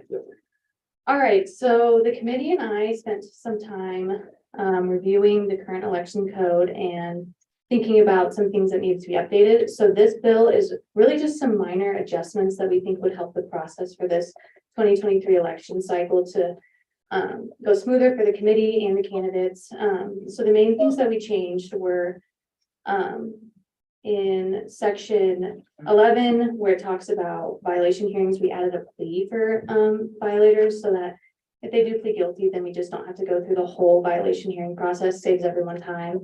The next thing we added is we removed the BSB from prohibited campaigning places. It really doesn't make sense to be on the list anymore. There's no longer any student fee dollar funded computer labs. We don't use it for polling anymore. We want to get the word out about elections. So we think it would be a good idea to take that place off the prohibited list. And then the last thing that we changed was in penalties, we changed the language a little bit. Before it was minor, major, and serious penalties were the categories. That was kind of ambiguous, like what's the difference between major and serious? So we changed it to categories 1, 2, and 3 instead of minor, major, and serious. So pretty minor or small changes, but we thought it would help the process go smoother. Any questions? Did you want to expedite this? Yes. Okay, so I entertain a motion to expedite. I make that motion. Okay, That means it's not going to be going to committee at all. no, this is pretty time sensitive, isn't it? Yeah, per bylaws, it needs to be passed pretty quickly, like as soon as possible. I have a lot of edits, and I don't know if we want to enter committee of the whole. I kind of don't want to enter committee of the whole for that. Do you just want me to make those when we get to it, Mr. Speaker? Then before we expedite, I guess I could be after we expedite, but I just want to check on that because I was prepared for committee for the vetting. We could do after we expedite. Thank you. Okay, And I would also, as a point of information for order, we have to have 30 minutes discussion debate to expedite the bill. okay. So there was a motion to expedite. Was there a second? Second. Okay, all those in favor of expediting say aye. All those opposed? Well, I guess to enter a period of discussion debate on expedition. All those in favor say aye. Aye. All those opposed? Abstentions? Okay, your 30 minutes of discussion debate, Senator Hill. Senator Deeds, you got a motion on the previous question. Point of order, before a motion for this question be made, substantial discussion may occur for any discussion. Okay, In that case, I feel that this bill is important, that it should be passed expeditiously. I'm gonna yield to Senator Hill because he looks like he has something to say.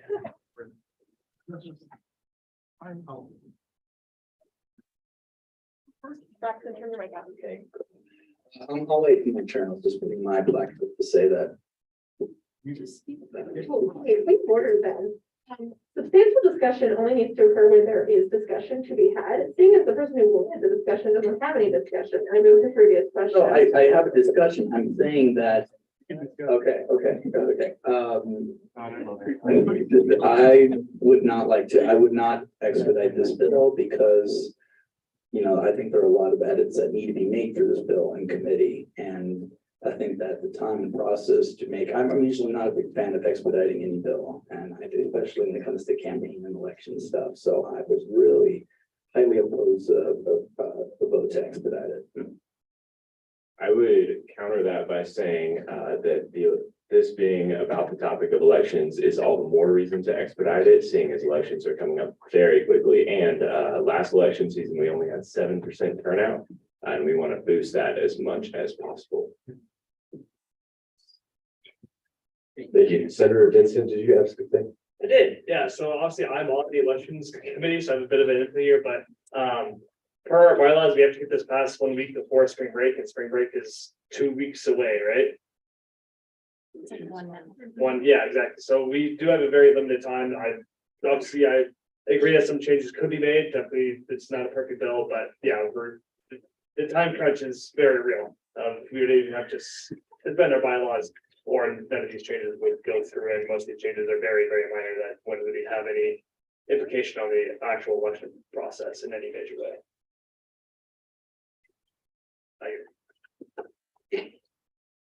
Any other points? Yeah, Senator Reese. Senator Raisy, could you give a very brief description of the changes you had? Because it's Vincent. Because I agree that these are very minor changes and have no effect on the actual election itself, unless your changes do. I don't see reason not to expedite this. I yield to Senator Raisy. For the most part, it's just stuff to like try and make things be as fair as I can, because I can just foresee a potential problem in that spot. They're more substantial than like grammatical errors, but I also don't foresee them being particularly contentious. Does that sound right? I'm really bad at something like that. None of them are like the same. We have a lot of them. Yeah, that's the right that for you. Just for clarification, with the elections manager, since you're the author of this bill, would you be open to substantial changes on this piece of legislation past what has already been made?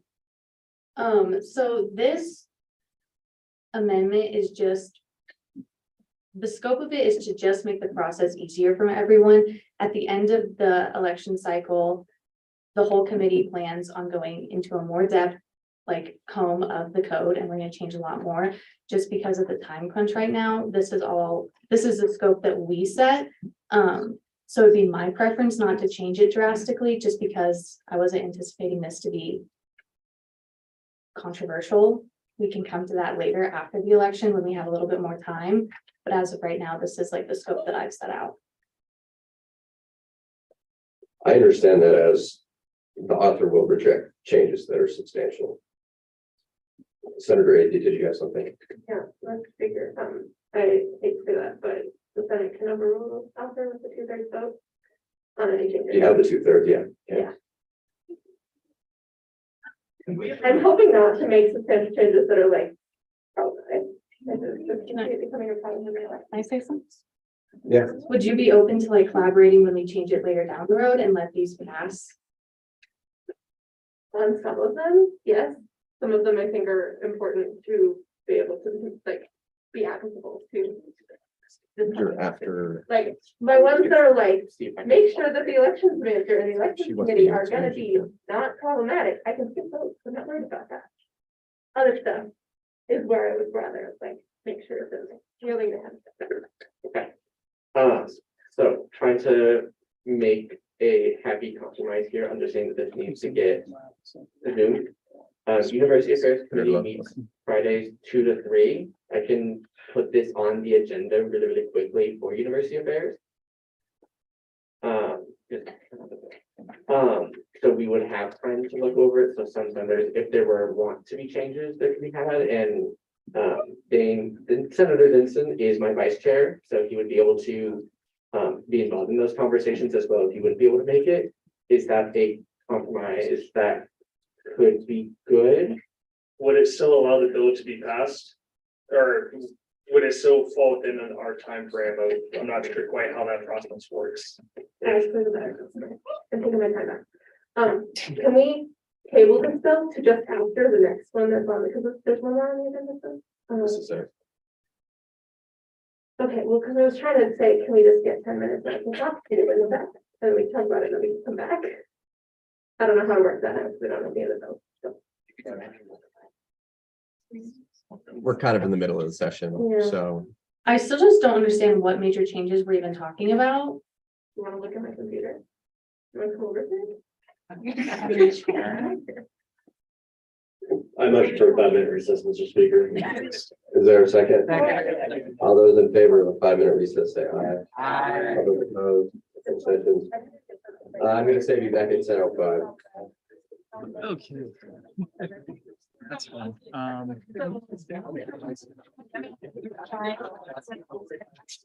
Let's just see what's going on. Keep doing 7-minute recesses.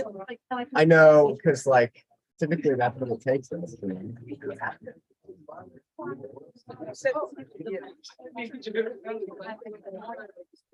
Yeah.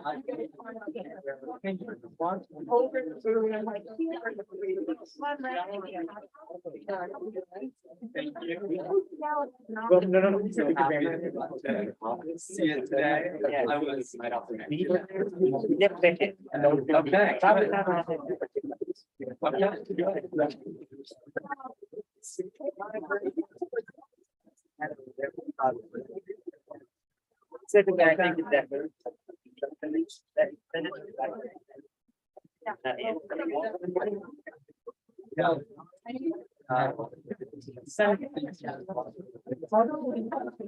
Yeah.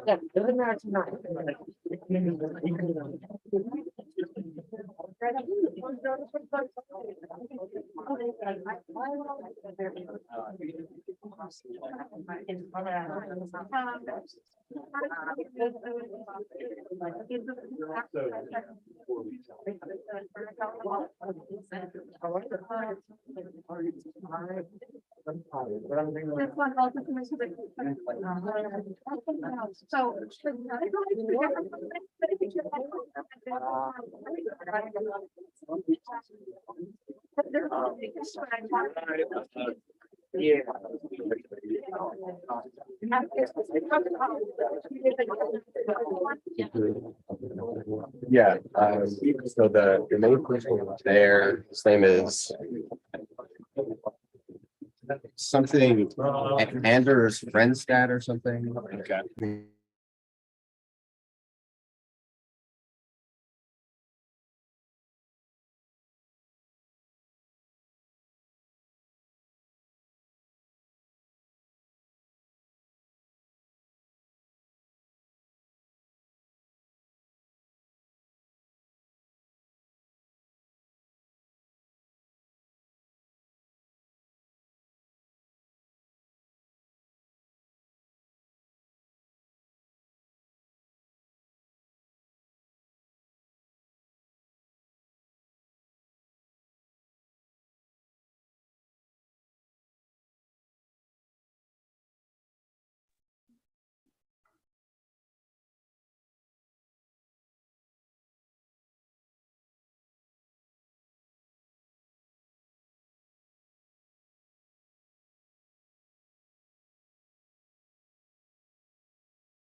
How did that go? Can we improve on? And if you see changes, if there is a bunch of changes, small little changes to make things clearer, the majority of the their changes are smaller things, but not things that.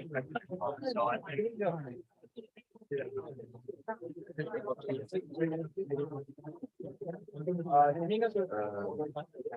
The main thing is literally the BSB doesn't make any sense to me on there anymore. And the plea just adds in and makes it substantial for us that we have the ability to say, if you know you did wrong, just admit to it. If you already know it, you know you're getting guilty, just admit to it. We can avoid the whole 20 minutes and you going back. And that's literally the only change. So, and I guess this. The records, but that's more so we have a record.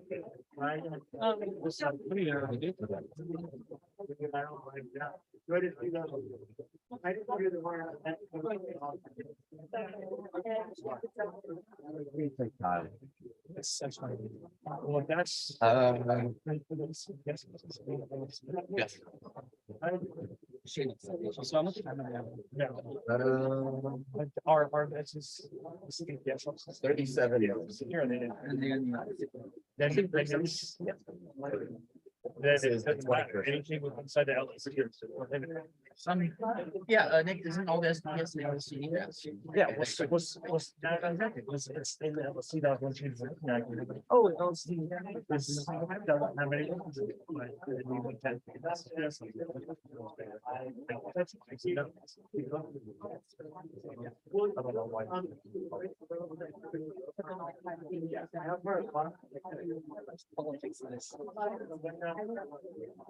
Or did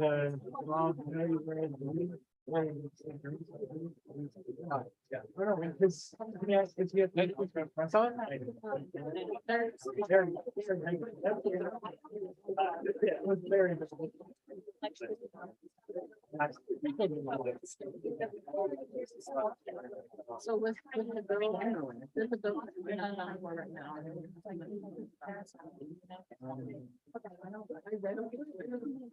now. Just.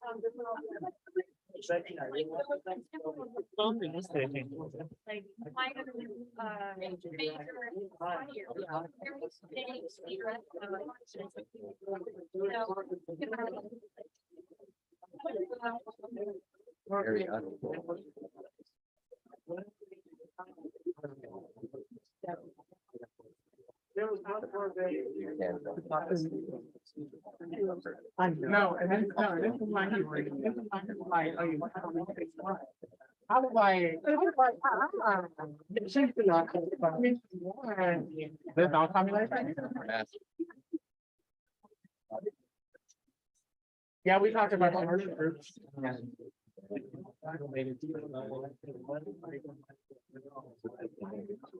Oh, that race. Hey, I was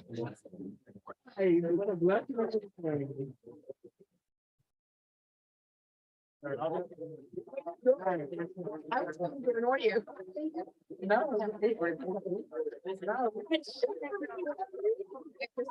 We done? Yeah. Sorry, you're limited. All right, everyone, if we could get back to our seats, please.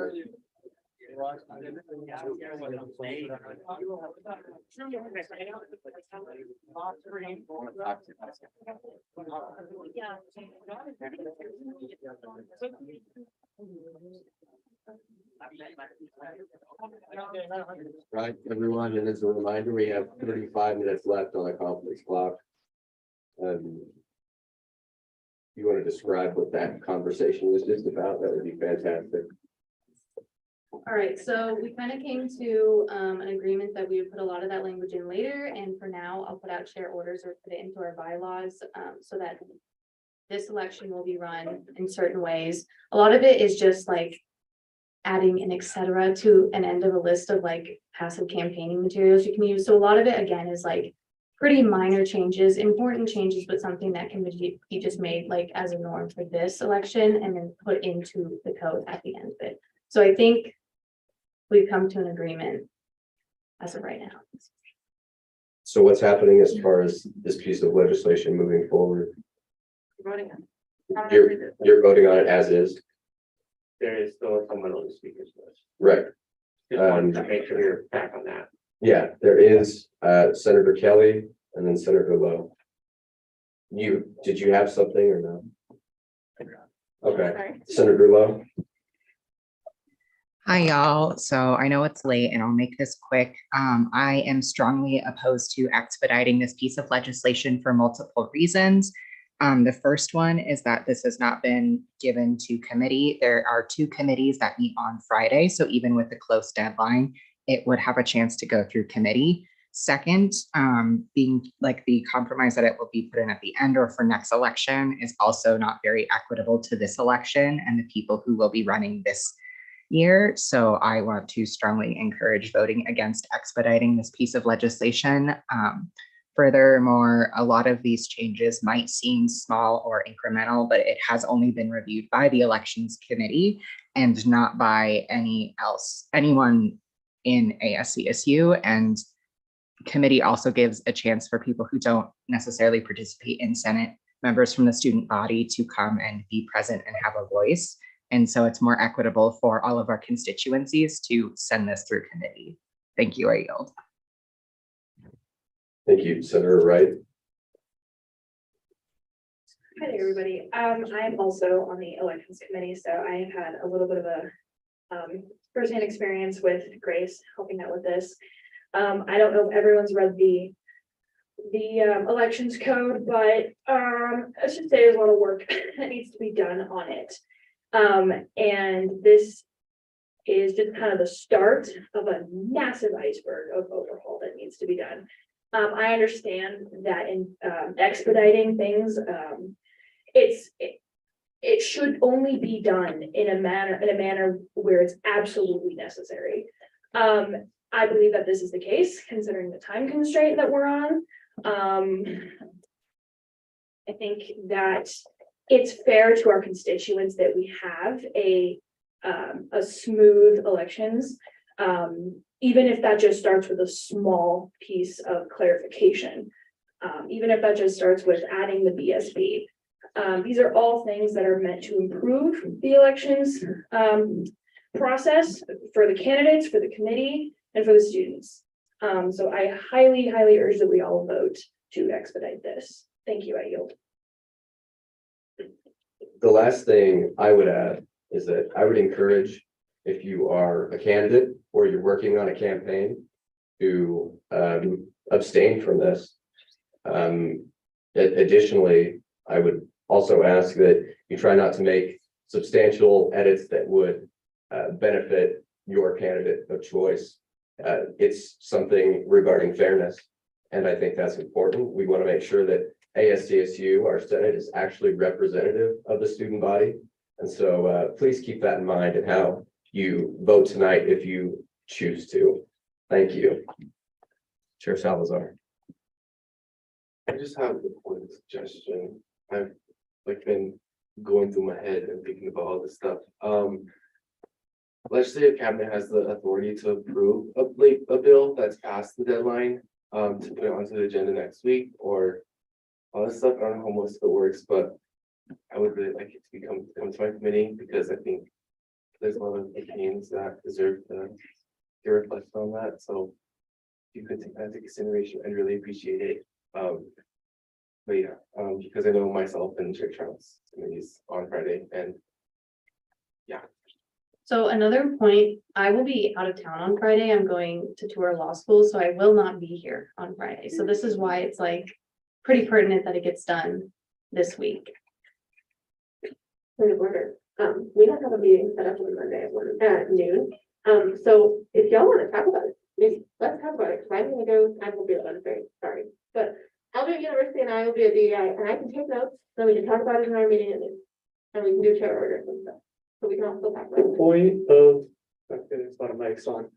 Point of order. So this is the last time that this bill can actually be voted on according to our constitution. So if it is not voted on today and passed with a 3/4 vote, it will not be passed whatsoever, and we will default back to our old elections code. That is the situation here. I yield. Thank you, Chair Osman.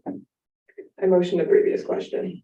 Is there a second? Second. So all those in favor of ending the period of discussion debate, say aye. Aye. All those opposed, abstentions? Right, so there has been the motion to expedite. Is there a second? Okay, I'll do this by placard vote. All those in favor of expediting this piece of legislation, please raise your placards. Oh, and associates can vote on this as well.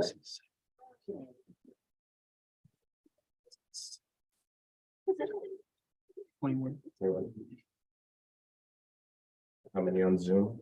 That's actually a great question. One, One, actually two. so 23. 23. All right, go ahead and put them down. All those against? Abstention?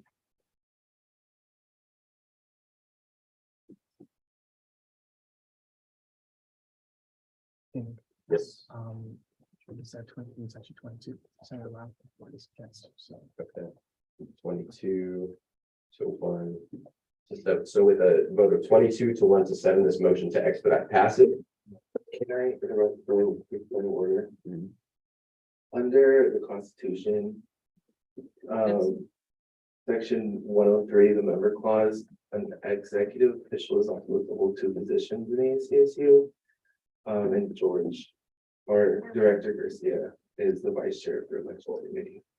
That's great. That can be hashed out with the Supreme Court if you'd like. Chair Salazar, thanks. We're rectifying that. Any other? No? All right, so this has been expedited. We'll now vote.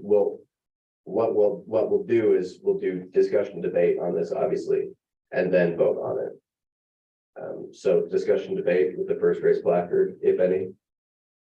Officer Bakari. Yeah, it's already been expedited. Sure. Officer Bakari, you need to speak into a microphone for sensitivity reasons. I'm not sure what the jargon is, but motion to expedite or motion to end discussion and debate. Is there a second? All those in favor of ending discussion debate, say aye. Aye. All those opposed, abstentions? Okay, this passes. I'd entertain a motion to do this by placard vote rather than by roll call.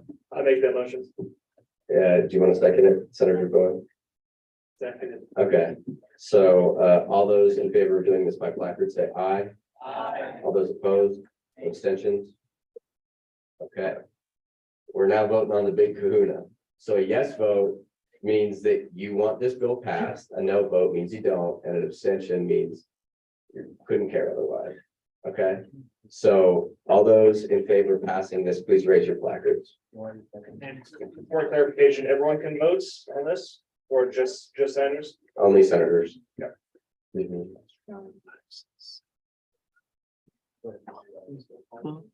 Yeah. 14, 15, 16, 17.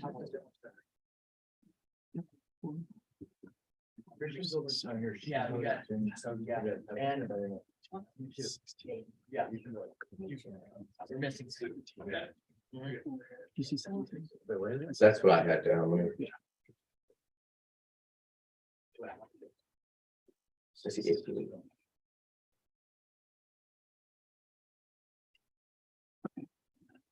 Any on Zoom? Go ahead and put them down. No, not on Zoom. You got 19. Put them back up again, please.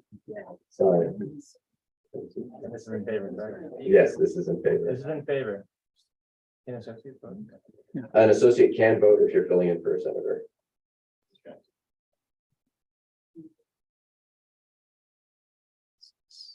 I got 17. 17. Okay. Thank you, Mike. We'll put it down. All those against,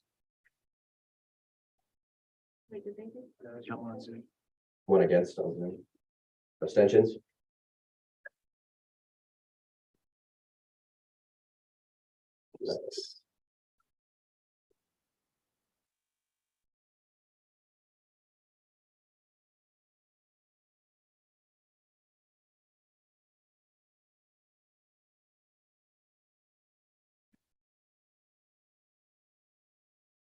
So with a vote of 17 to 1 to 9, this piece of legislation passes.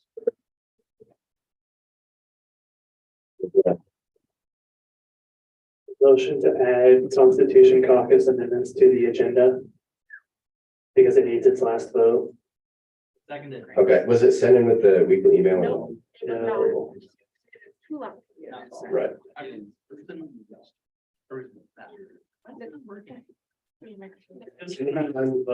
Can it be done next week? Yes. Okay, But I that'll really be, need it to be added and voted on by then, otherwise it will not be passed. it will be. You have my word. Okay, anything else? No? I would entertain a motion to use beginning roll call as ending roll call. I make that motion. Any, yes, Will you amend your motion to allow people who can relate to add their name to the roll call? Yeah. Because a lot of people are at the hall. okay. Yes, so there's a second for that. All those in favor of using beginning roll call as ending roll call, say aye. Aye. All those opposed, abstentions? The motion passes. Please do your reports in Slack because I'm going to adjourn. Thank you. Can anybody drive me home? I live in Edwards. And me and another person. Just me. No, I can walk myself. That's just. Anyone else that I need to say that? If you've worked with me for how long, and watch me self-sabotage myself. I didn't call you out specifics. I didn't mention you specifically. But look, if the shoe fits,